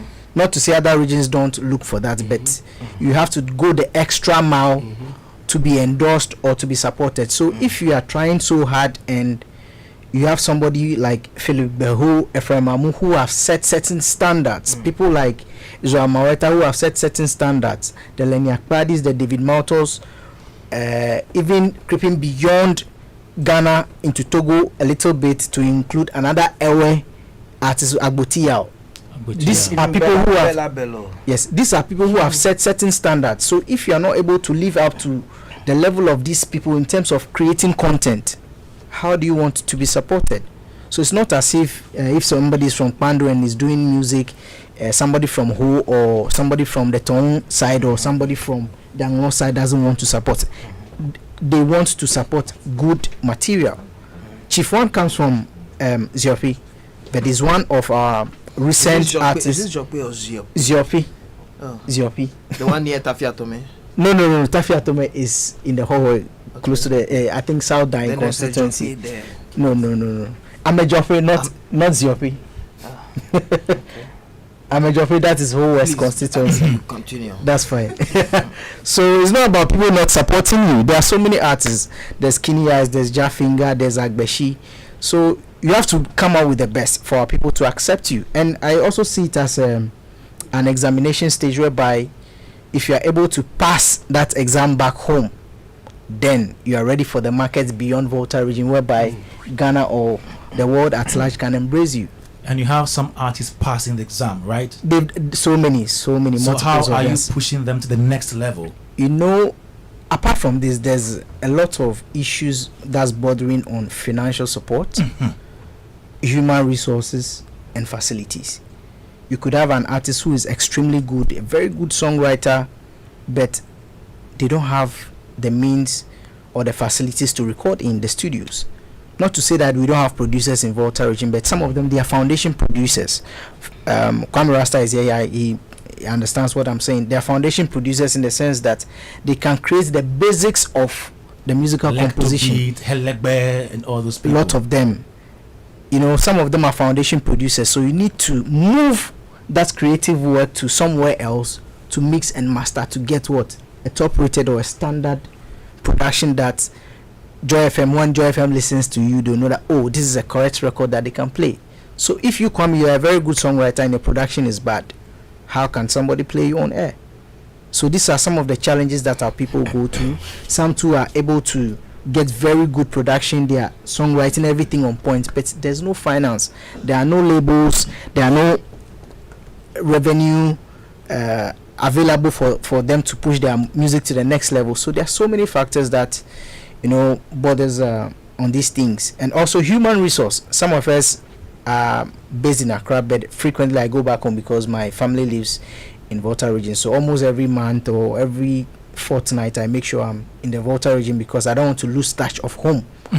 And with our small expertise in the field of PR, A&R, we support them, you know, most of the time. And I wouldn't take credit for that alone. Other brothers like Jonila, D-Class, Soga Wide, a couple of them. So everybody's trying their best to support with what we have. Yeah. There is another brother also from the Volta region, from Ho. He is manager of Swiss FM, also an event organizer and artist manager. His name is Seth Dellings Nyasobo, aka Sizzler. We'll be speaking to him in a moment. But before that, though, Ken, you want to say something? Then I come to Chief Moment. Then I find it very interesting. Yeah. You know, listening to Hello. Elom making this point about very talented people not having the means to record, to even get noticed, you know, and they're very talented in music, and as you say. Yeah.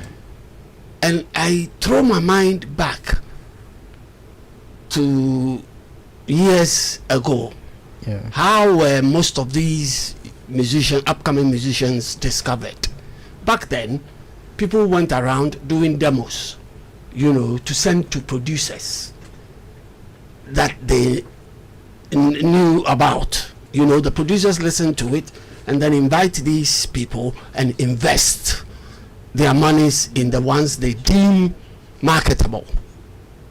Today, the way music is, and because we are torn away from That culture, that culture, and everything is now digital, and you know, Upfront. You have to upfront, just do it right away. it's going to be very difficult for anybody to find a producer who would want to invest in them. So they go put their monies on Mediocre production. these platforms, and not be able to track how much they're going to make out of these people. Don't you think that is technology has also created a problem for new musicians who want to be noticed? In as much as I would agree with you partly on that too, you see, that's why people like myself, our big brother, we call him the Godfather, Edem. Edem. Yeah. Jonila, the Volta, Eventic GH, which is the organizers of the Volta Music Awards. We've been able to do a series of creative seminars in the region. Okay. Wow, So that- fantastic. Yes, Mhm. over a period Mhm. of I think 6 or 7 years, I think Mhm. we've done not less than 10 different creative seminars to engage these people. Mhm. But you see, Uncle Ken, everybody wants to blow Yes. because they know Uncle Ken is on Joy FM talking, or Kwame Rasta is on Joy FM talking. The next morning, they also want to be on Joy FM talking. Mm. So some of these artists who create even the demo songs, when they come to you and you tell them, oh, you need to go back and rework it. Mhm. No, Charlie. Elombini, they what they talk, I know they take you know, they make sense. The song, everybody around me said the song is good. The next minute, they are putting it on digital streaming platforms. Right. In as much As it is. yes, as it is. But you think the song has potential and Mhm. they could even do better. I won't reproduce. Thank better. you. Because they want to become stars or get into stardom overnight. Mhm. They end up pushing those things. Then on a larger scale, they're like, oh, this guy's from Volta. So like, okay, there's a lot of quote unquote chaff music in the system, whereas it doesn't fully represent what is being created from the region as substantial material, I should say, if I'm allowed Yeah, to but say you see, that. the difference there is, back in the day, a prospective executive producer Yeah. listens to the demo, Yeah. realizes that work needs to be done on that demo, will engage you and go take you back into the studio to put things right before he puts it out. Yes, Uncle Ken, Yeah. like, not to cut you. You see, Kwame, you A lot- see the point I'm trying to make? yes, even as of now, there Yeah. are a lot of my colleagues in the industry who are doing these things. Okay. But some of them are just adamant or wayward and like, okay, I don't want to go that way. It's Exactly. too much of a journey for me, Okay. so let me just go the shortcut and put it out. If I blow, I blow. I don't care whatever it is. No So, stress. yes. So Chief Movement. So Elom is talking about the challenges they're facing in the Volta region, as far as the entertainment industry is concerned. There, what do you make of it? How do you think we can help them as an industry, or they can be helped as an industry? First of all, I don't even think those challenges are peculiar To in any them way. alone. I mean, of Yeah. course, we are focusing on the Volta region, but these are really challenges of our industry. Young people anywhere in this country are struggling to produce, struggling to be noticed, struggling to sustain themselves in the industry. Some succeed, some will not succeed. That's just the way of the world, right? Yeah. And so, I mean, if we would emphasize, I mean, I think that we have a lot of great content that's already coming from the Volta region. I mean, one of the successful choral groups in this country Oh, is yeah. Bethel Revival Choir. Absolutely love them. Fantastic. And you know, we've not even talked about the popular artists. You know, one of my personal favorites, you know, Walasi. You know, Walasi. I see. You know, such a phenomenal artist. Yes. You know? And I'm not cutting you. There are those from the Volta region and those who live in the Volta region. Yes. So right now we're focusing on only those who live in the Volta region. Yes. Yes. And what are we looking for? I mean, exposure for them. Let me. You see, one way of building this industry, Yes. you know, is doing that from the base. Yeah.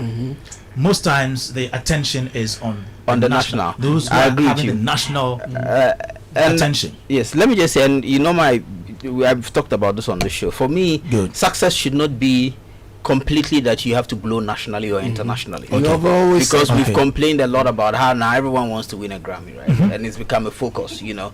And I don't want the young person, Bilady, starting the career thinking about Grammys, you know. It's okay if the person is a That's a local big champion. dream. No, it's a big dream. But So, you're right. I don't have a problem with people having big dreams, You've right? been very consistent Yes, on for it. me, I'm very ambitious. I'm trying to take over the world. But Yeah. I also Realistic. recognize that it's not everyone who can do that. It requires a lot of sacrifices, a lot of commitment, effort, and just opportunities and luck, right? And we will not have. Look, the Grammys, for example, is just even one category dedicated to you know. So let's not even make this about it. So my point is that it's okay to have local champions. It's okay not to be overly ambitious. It's just Alright. okay. So for me, what are there sustainable opportunities in the Volta region or any other region that can support maybe an artist enterprise without the artist necessarily crossing over? Is it or does that even make sense to even have such opportunities, or success should necessarily mean that maybe the person has to be national because obviously purchasing power, more people listen to your music, more money that you'd get. So if we are really talking about how do if it's that the talk is how do we get local artists in the region to blow on the national level, then that's a conversation we've been having here always, right?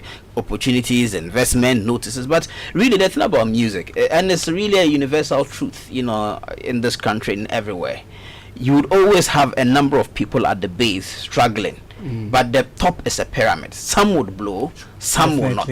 What is important is to create the avenues that everyone can aspire and take advantage of those avenues. So for example, he says that people find it difficult to record, right? Those are things that you can put interventions in place, that okay, can we make recording less expensive? Can we have programs where there's a recording studio that provides young people an opportunity to go in and produce their works? If you produce your work and you happen to succeed and you blow, it's fine, but young people are also just creating their own spaces, because that's, even though it may be a challenge, the digital space also provides opportunities, because now we know that the industry used to have gatekeepers, as she said. Those gatekeepers have a particular maybe taste that they may want. It can have its own. Don't we still have them? Yeah. Don't we still have We them? may still, but these days it is possible to circumvent those gatekeepers, and we've seen examples of that, right? Black Sherif, for example. It's really what he put out there on social media that had its organic reach that has propelled him for him to be noticed at this level. So my point is that young people themselves are creating spaces for themselves. We are not waiting for the system.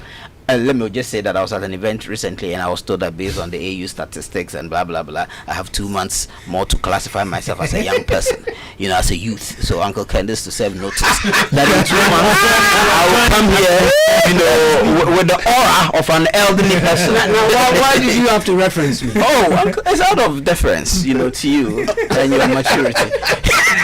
What does I even say? Mischievous. Let's go. I've even lost. Let's go on. All right, Chief Mumin, I'll come back to you, but we have on the phone Seth Dellings Nyasogbo, aka Sizzler. He is manager of Swiss FM in Ho, also an event organizer and artist manager. Let's speak to him. Good evening, sir.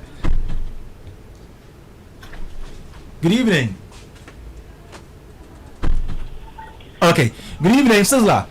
Yes, good evening, sir. Can you hear me now? Yeah, I can hear you now. Yes. Welcome to Showbiz A to Z on Joy FM. Thank you so much, my brother. All right. So I'm sure you've been monitoring the conversation. Let me go straight to the point and ask you, how vibrant is the entertainment industry in the Volta region? Well, I think my senior brother there mentioned a lot. Okay, but then when we in the Volta region, I want to say that there's a lot more that needs to be done, because listen, almost all the guys who are doing good music now are all independent artists. These are people who need people like LMB to help coach and guide them, and again, people who have to invest in their craft to be able to push them from the stage they are now to another level. Honestly, when you come to the Volta region right now, in a month or two, you realize that instead of having entertainment events almost all the time, it happens once or twice. Because even if you put up a show and you want to make it to be like a paid for event and stuff like that, people wouldn't pay and come because there's no money. Two, the artists we are having themselves are struggling before they can even get their songs recorded, mastered, and even played on radio. It's a problem. So there's a big gap when it comes to entertainment from in the Volta region and what really happens in the national capital. All right, Sizzler. Yeah. Yes, so you are an event organizer, and you've spoken about the challenges that you face as an industry, if you like. Now, let me ask you, what do you think can be done as a people to whip up the interest of the people there in the Volta region for these events? All right, I think 2 or 3 years back, Elombini, Edem, and the rest brought up a policy where we really declare Friday strictly ever songs, that is like Volta songs, that we play strictly songs from our region. This is how come artists like Chief One are now making him, the Dadzie Goramis and the rest are able to step up their game. For us, what we think must be done is that, let me give you a recent example, like what happened during the State Match era, when we had a concert played in the Volta region. You'll be surprised to know that the budget, even for an artist from our region to play, is just like peanuts. So if we ourselves don't invest in the craft these people are having, how would they be able to master their craft? If we ourselves, we are bringing the shows and we are making the shows look like they don't really need these boys. These boys are just pass-through artists. So let's just give them like some 100 cities for them. Whilst in the region, they are the crowd pullers. How are we even investing in them and how are we expecting them to up their game? For us, what we need now is a larger market for us to compete. We need people to come and invest in these crafts. We need people to come listen to these songs and invest in these artists. Because 2 or 3 years ago, who knew about Chief One? The whole Ghana never knew about Chief One. But till now, or today, we are all hearing Chief One because his music, back to back, is making waves. Chief One is not the only artist in the region. We have JJ Goramison in the region. We have Skinny Eyes. We have Lega. We have Remy J. These are also very, very, very good artists that need audience. So all we need as a people in the Volta region is we need a listening ear. We need you people to once in a while pay visits. Some of you are from the region anyway. Some of you have connections in the region. Some of you have relatives in the region. Once in a while, just pass through, listen to the radio, listen to some of these songs, and be able to pick up some of these voices and support them. That is the only way we can move out of the hole in which we are right now. Apart from that, we will continue to be here because these boys are still independent artists, and we don't have people who have the muscle, the financial muscle to invest in their craft. That is the only way we can help these boys get out of this hole. You know, there is one argument that some people have been making, and they've been saying that one of the ways of empowering the other regions and making their showbiz industries vibrant is to make sure that we decentralize some of the events that we have sometimes maybe during the December in GH and all that. Are you sure that if one big event organizer decides to bring his event to the Volta region, he or she would have that patronage from the people? Most definitely. You see, all we need is the opportunity. All we need is that big stage. Just like I mentioned earlier, there was a program held recently, the Atonko for the State Match. Okay, the main act was Kwame Eugene. Now, you should watch the way the local acts themselves were able to keep the audience till the time Kwame Eugene came on stage. When we have such opportunities to play big shows, my brother, whoever is invested in the show would never lose anything because the people who want come out, 2, they'll be there to support their own, and 3, maybe there will be the other way people can look at these arts and know that these artists or these boys are really talented and we want to invest in them. All you need is the opportunity. When you are playing the shows in Accra, remember, there are other talents in the Volta region. Once in a while, this past year, play one of these shows 2 times, 3 times before you realize. Maybe by the time you finish the year, you might have had about 10 or 15 boys from the Volta region alone. Yeah, Sizzler. So imagine if I am an event organizer and I want to put up a show in the Volta region. Advise me, how much do you think I should charge at the show? It is not a matter of how much should you charge on the show. Who must you put on the show to be able to give you the amount? When you charge 50 cedis for a show in the Volta region, let's say the stadium, and you have Chifwan on the show, you have Agbeshi on that show, you have Jafinga on that show, you have Kini Ice on that show, you have JJ Gonami on that show, you still make your money. Because any day, these boys will never disappoint you. Any day, these boys will never disappoint you. So, when you play a stadium show and you charge 50 cedis and you have these boys on the show without a big act from Accra, I can tell you for a fact you still make your money. Okay. Hold on for me. Let me come into the studio and speak to Elom Bini. Elom, Yes. Do you think the entertainment industry in the Volta region, the events side, is viable enough for anybody to venture in that? It's extremely viable, but you see, like my brother was saying something earlier on, that the recent show that was played in lieu with the 66th independence anniversary, you find people who are middlemen who go behind and try to berate rate cards. Yes, I'm saying this on record. They do what? People who go behind, who are supposed middlemen, who go behind and berate the rate cards of artists and tell you, oh, if let's say Kwame is charging 15,000 or 20,000, there's somebody who will go and say, oh, Kwame, the baby, my brother, you go fit play, I go fit get down 2,000. Whoa. I go fit. Oh, you can. Sizzler is on the line. You can cross check that with him or anybody who is actually listening to us or watching us. These are some of the problems that we have. So if Elombini is the one trying to solve this, or Kwame is the one to solve it, or Uncle Ken is the one trying to solve it, later on the people who go behind the scenes to pick another route, they rather see Uncle Ken as the bad one because he's the one trying to fight for people. And Sizzler, Yes, sir. have you also experienced this before? He was Yes, even the recent one. just like he mentioned, the recent show. If I tell you the amount that was supposed to be given to the boys and the amount that was paid to the boys, you marvel. On paper, it is quoted that this person is supposed to pay this amount, but on the ground, they are paid peanuts. So how would they be able to get money and even have the courage to move into studios and even master their craft? They wouldn't. And Because the show is coming from Accra, just imagine, it is a national event. Okay, somebody calls you, my name is Kojo, I am calling from Flagstaff House, you have a show. Charlie, let's give you some 500, just come and pass through for us. But on paper, from Flagstaff House, it is not 500 cedis, it's around 5,000 or even 10,000. What are we doing to our brothers and sisters? Let it be on record, yes, that is a fact. Sizzler, Yes, sir. so how did you get to know about this? And did the artists also get to know about it? Okay, so I am a radio person, one, and two, I am an event organizer and an artist manager as well. So in one of the meetings, the budget was discussed. And you realize that what is discussed as budget at the meeting is different from what they're communicating to our brothers as payments. Even on radio, let me give you this scenario. Somebody who has a product to market in Accra can be ready to pay, let's say, 15,000 to join FM for maybe a 30 seconds ad. But when the person comes to the region, be like, oh, these people, just give me 500 cedis. They own it for you. Are they killing us or they are making us better? Wow. This is just a practical example. I can even mention brands that would come in the region. They'll be like, oh, after all, when we go to join FM, we pay them 15,000. Why you people, they're right. Let's pay 500 cedis. But they are forgetting we all pay the same NCA bills. They are forgetting we all pay the same electricity bill and all those things. Are they killing our industry or they are helping us? This is what they are doing to our brothers and the musicians as well. Even in an event space, if you can even write a proposal to a big company that you want to do this event, you will need a total of, let's say, 20,000 to put up everything. They be like, oh, Volta region, you let's give you 500 cedis. You can be able to manage it. And you want us to come up with a good show? wow. Let me come to Elom. So how do we intend to fix this?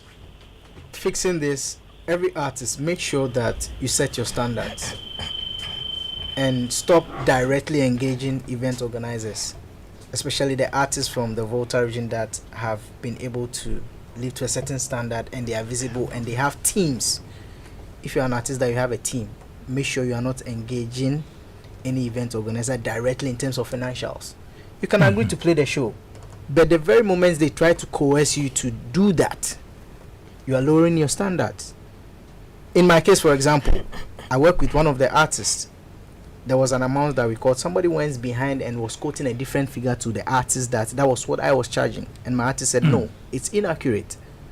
Because even if that was communicated, I would have been the first person to even tell him about that before we move forward.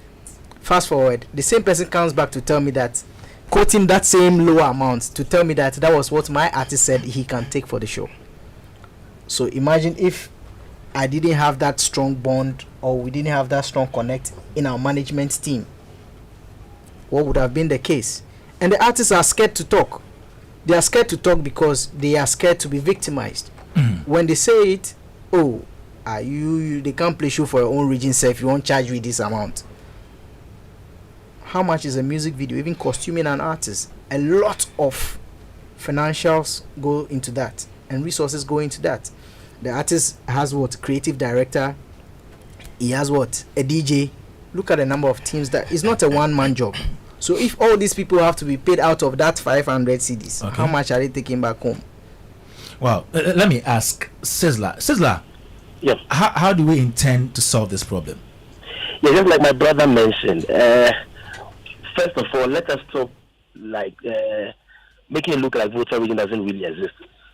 But we ourselves, we also need to work together. Let us come up with rates. You understand? We know our rate. Let's say we know Chief One. We know this is the rate. When they mention their rate, let's be able to pay them. When Kenny Eyes mention his rate, let's be able to pay them. All we should demand from them is a good show. Now, ask yourself, why was Edem not on the show? It's because of the same money, the financial issue. Because when he quoted his price, they told him it was too much. But they were able to pay somebody who doesn't even come from our region equally good amount to come and perform to us. Whilst Edem should have been paid the same amount to come perform. So let us prioritize our artists. That is the first one. Let us prioritize them. And again, the artists themselves must understand that there's a lot of business they are doing. So if they cannot handle the business side, they should get people to support and even do the business side of the music for them. They must get business managers who must advise them on what to charge and what not to charge. Because this guy, I know him. Let me give him some 500 cities. We just passed through. This guy stays owning the whole. Come to Puerto and just play the show for us for 1,000 cities. If you continue this way, we will not have any more artists in the next 5 years who will come up to the national level to even represent the voter region.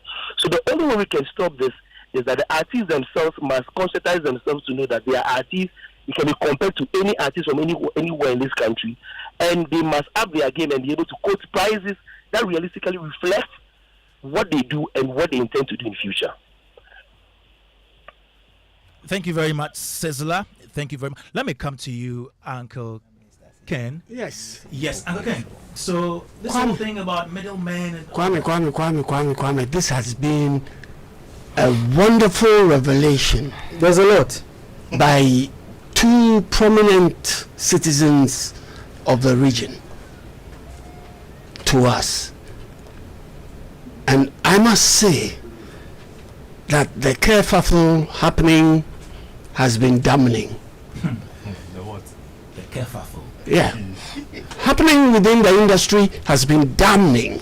How can people price an artist at a certain figure, somebody goes behind that, offers somebody else a different figure, and they go to perform at the expense of that artist who needed all that exposure, and not even exposure. I mean, he already has the exposure. Yeah. But who needed those funds to progress?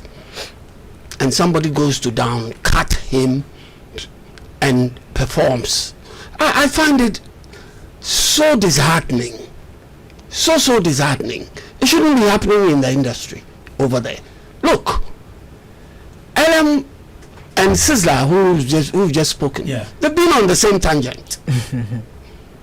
But I don't think they met to decide to come on Joy FM and say the same things. Uncle Ken, you can even read comments that are on social media. I'm sure it wouldn't be any different. Exactly.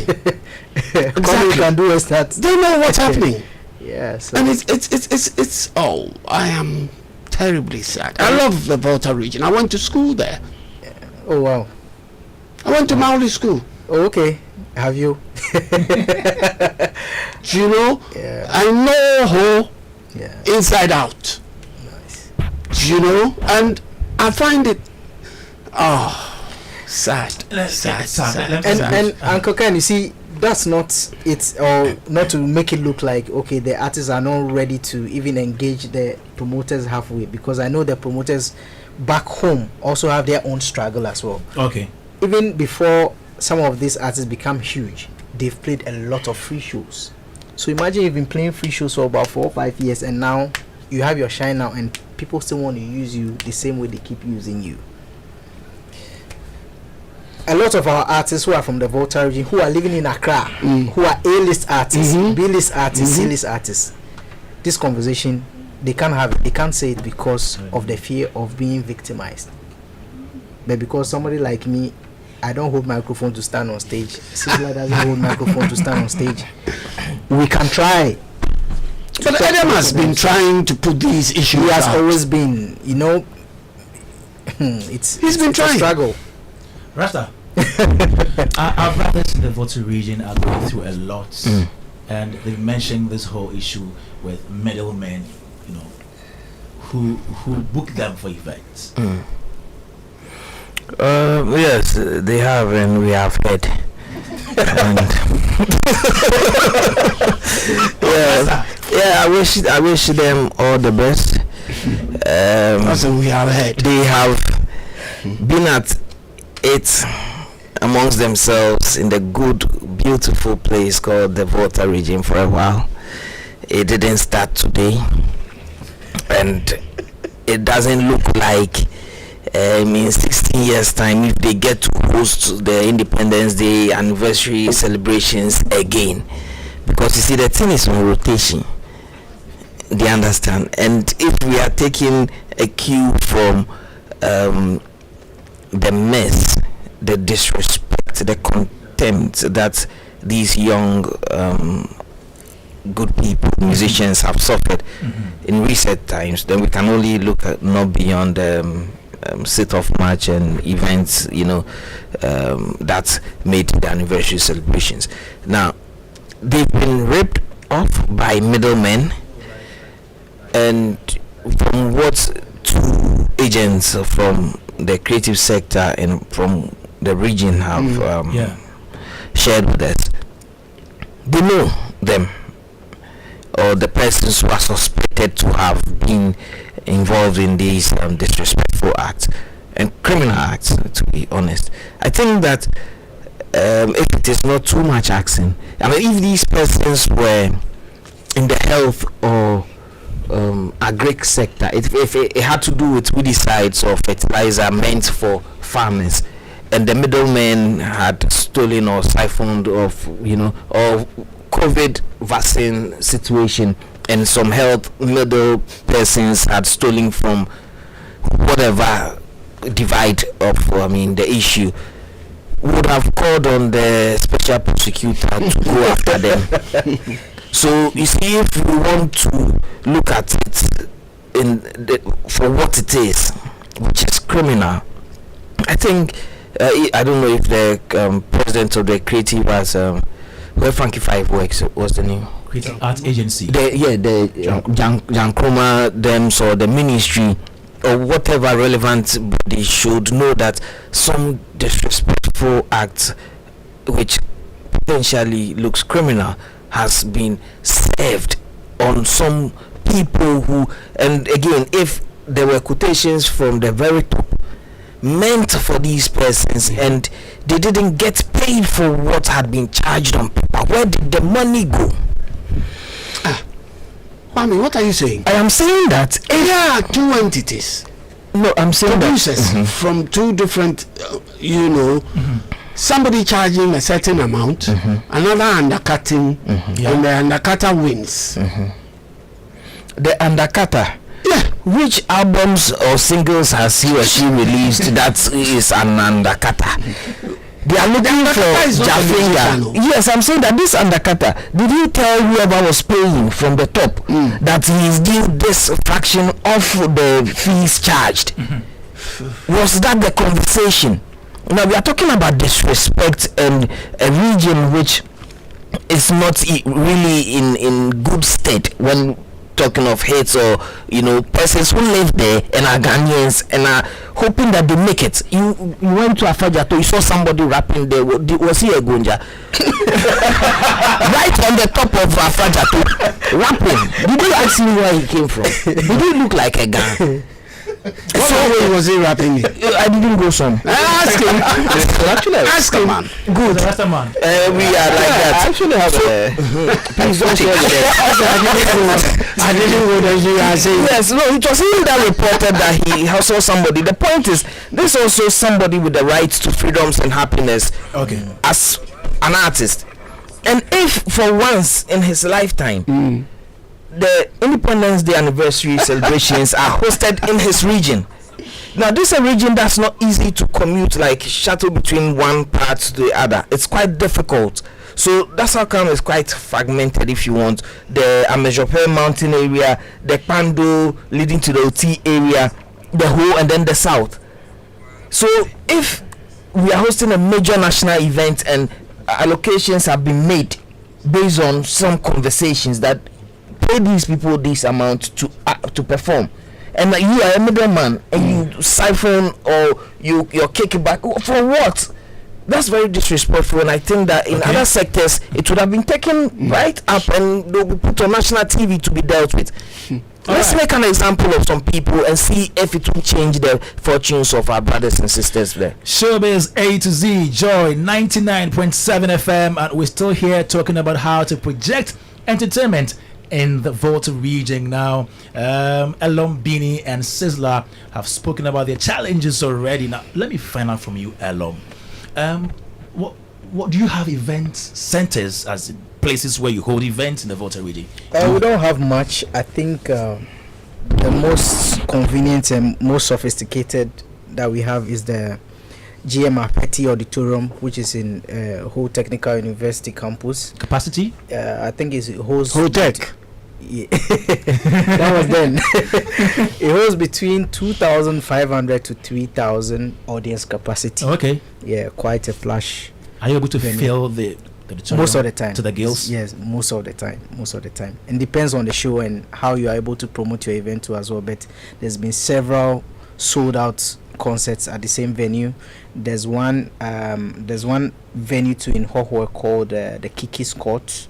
I think it also holds almost similar capacity, Okay. 2,500 to 3,000. Hotel Macavo too has been doing a lot of very good bars in Aflau. Recently, they also have their own venue that they do 10 Capacity. Yeah. They could do about 1,000 and a little over. Oh, okay. If I'm okay. Sogakobetu has the 10th of Judah, which also could host about 2,000 to 3,000 people. Oh, that's fine. Yes, but we need a lot more of these venues, at different places, and there are open spaces whereby events are also held. The Jubilee Parks and all of that.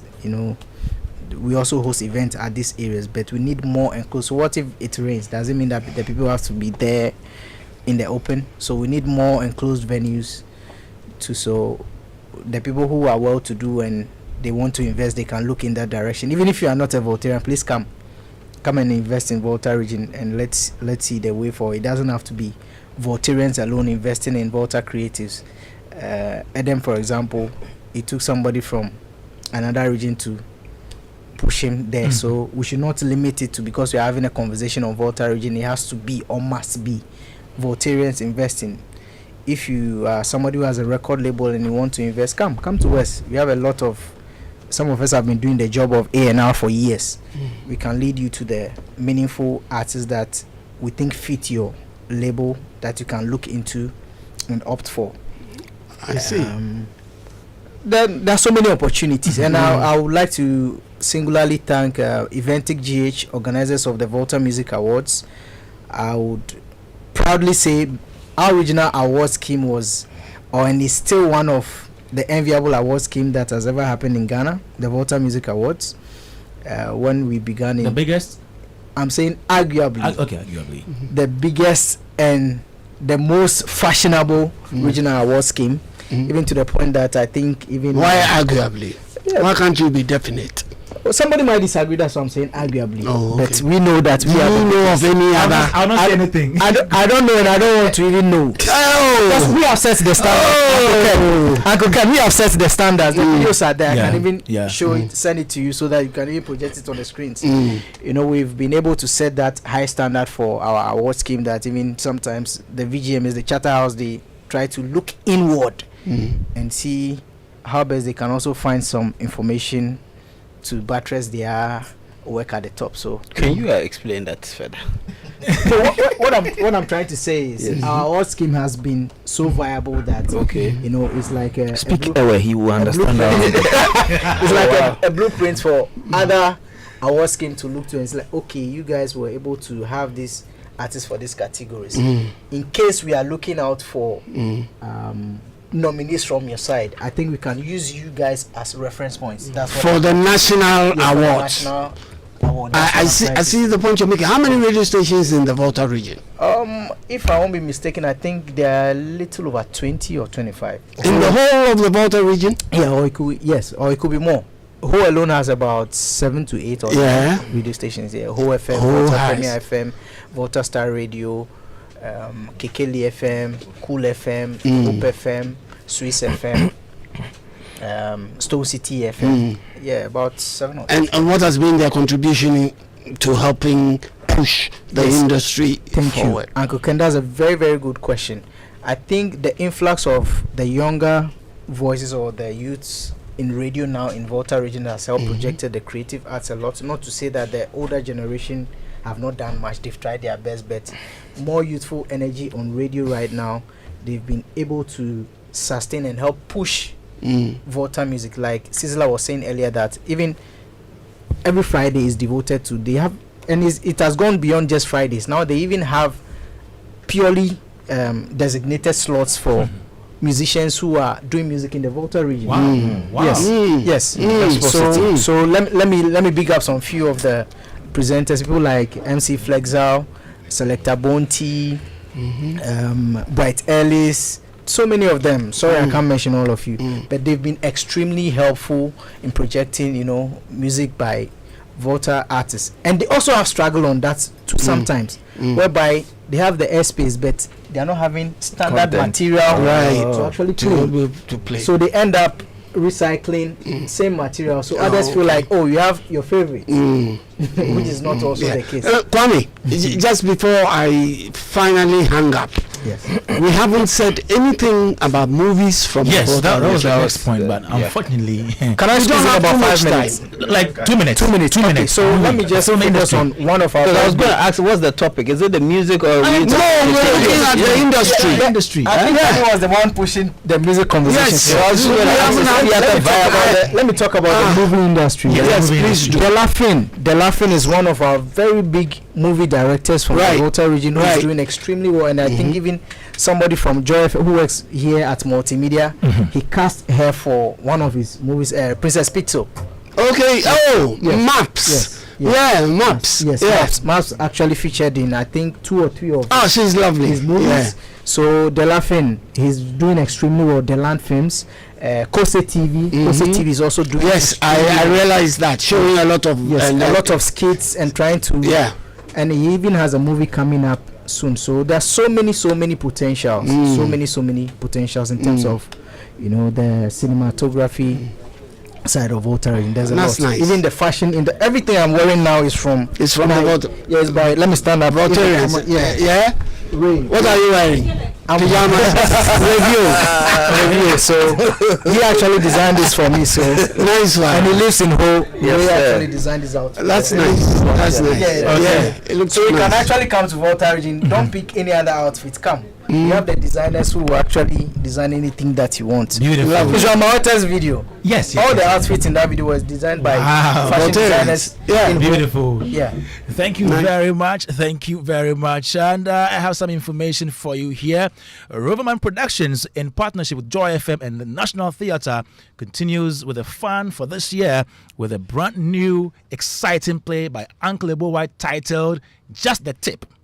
Just the Tip shows at the National Theatre, Accra from 24th March to 2nd April as follows. So on Fridays at 7 p.m. only, that is one show only. On Saturdays at 4 p.m. and 8 p.m., that is two shows. On Sundays at 1 p.m. and 4 p.m. and 8 p.m., three shows. That is Roverman's 1, 2, 3. There is no way you can miss a show. Early bird tickets are available till March 23rd at 150 Ghana cedis, after which the price of the ticket will move to 200 Ghana cedis. Tickets can be bought via callback short code *365 *535# on all networks and at the usual outlets: front desk of Joy FM, Shell shops at Airport, East Legon, Sakaman and Dansuman, Total shops at Bachona and Hachu, and at Frankie's Osu. You can also visit Roverman Productions their pages on Facebook and Instagram, or call 050554 6010 or WhatsApp 050554 6030 for enquiries and orders. Sponsors: Ebony Condoms, Gino Tomato Mix, and GCB Bank PLC. Communication partners are M-Notify, Yetron. Buy your early bird tickets for Just the Tip now. Roverman Productions, be the difference. Yes, and right now we have a special performance coming from Kwame Rasta. So yesterday we laid to rest footballer Christian Achu, and Kwame Rasta has put together a poem to pay tribute to him. We can take a listen now. The Rasta man in his poetry mood now. You are home.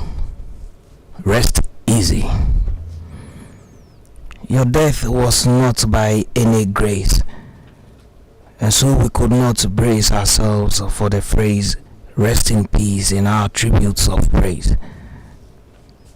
Your being slayed under the Turkish pile of rubbish would not let us stone down on your fetish of feeding multitudes with more than fish. For this has been served too cold, like the proverbial dish.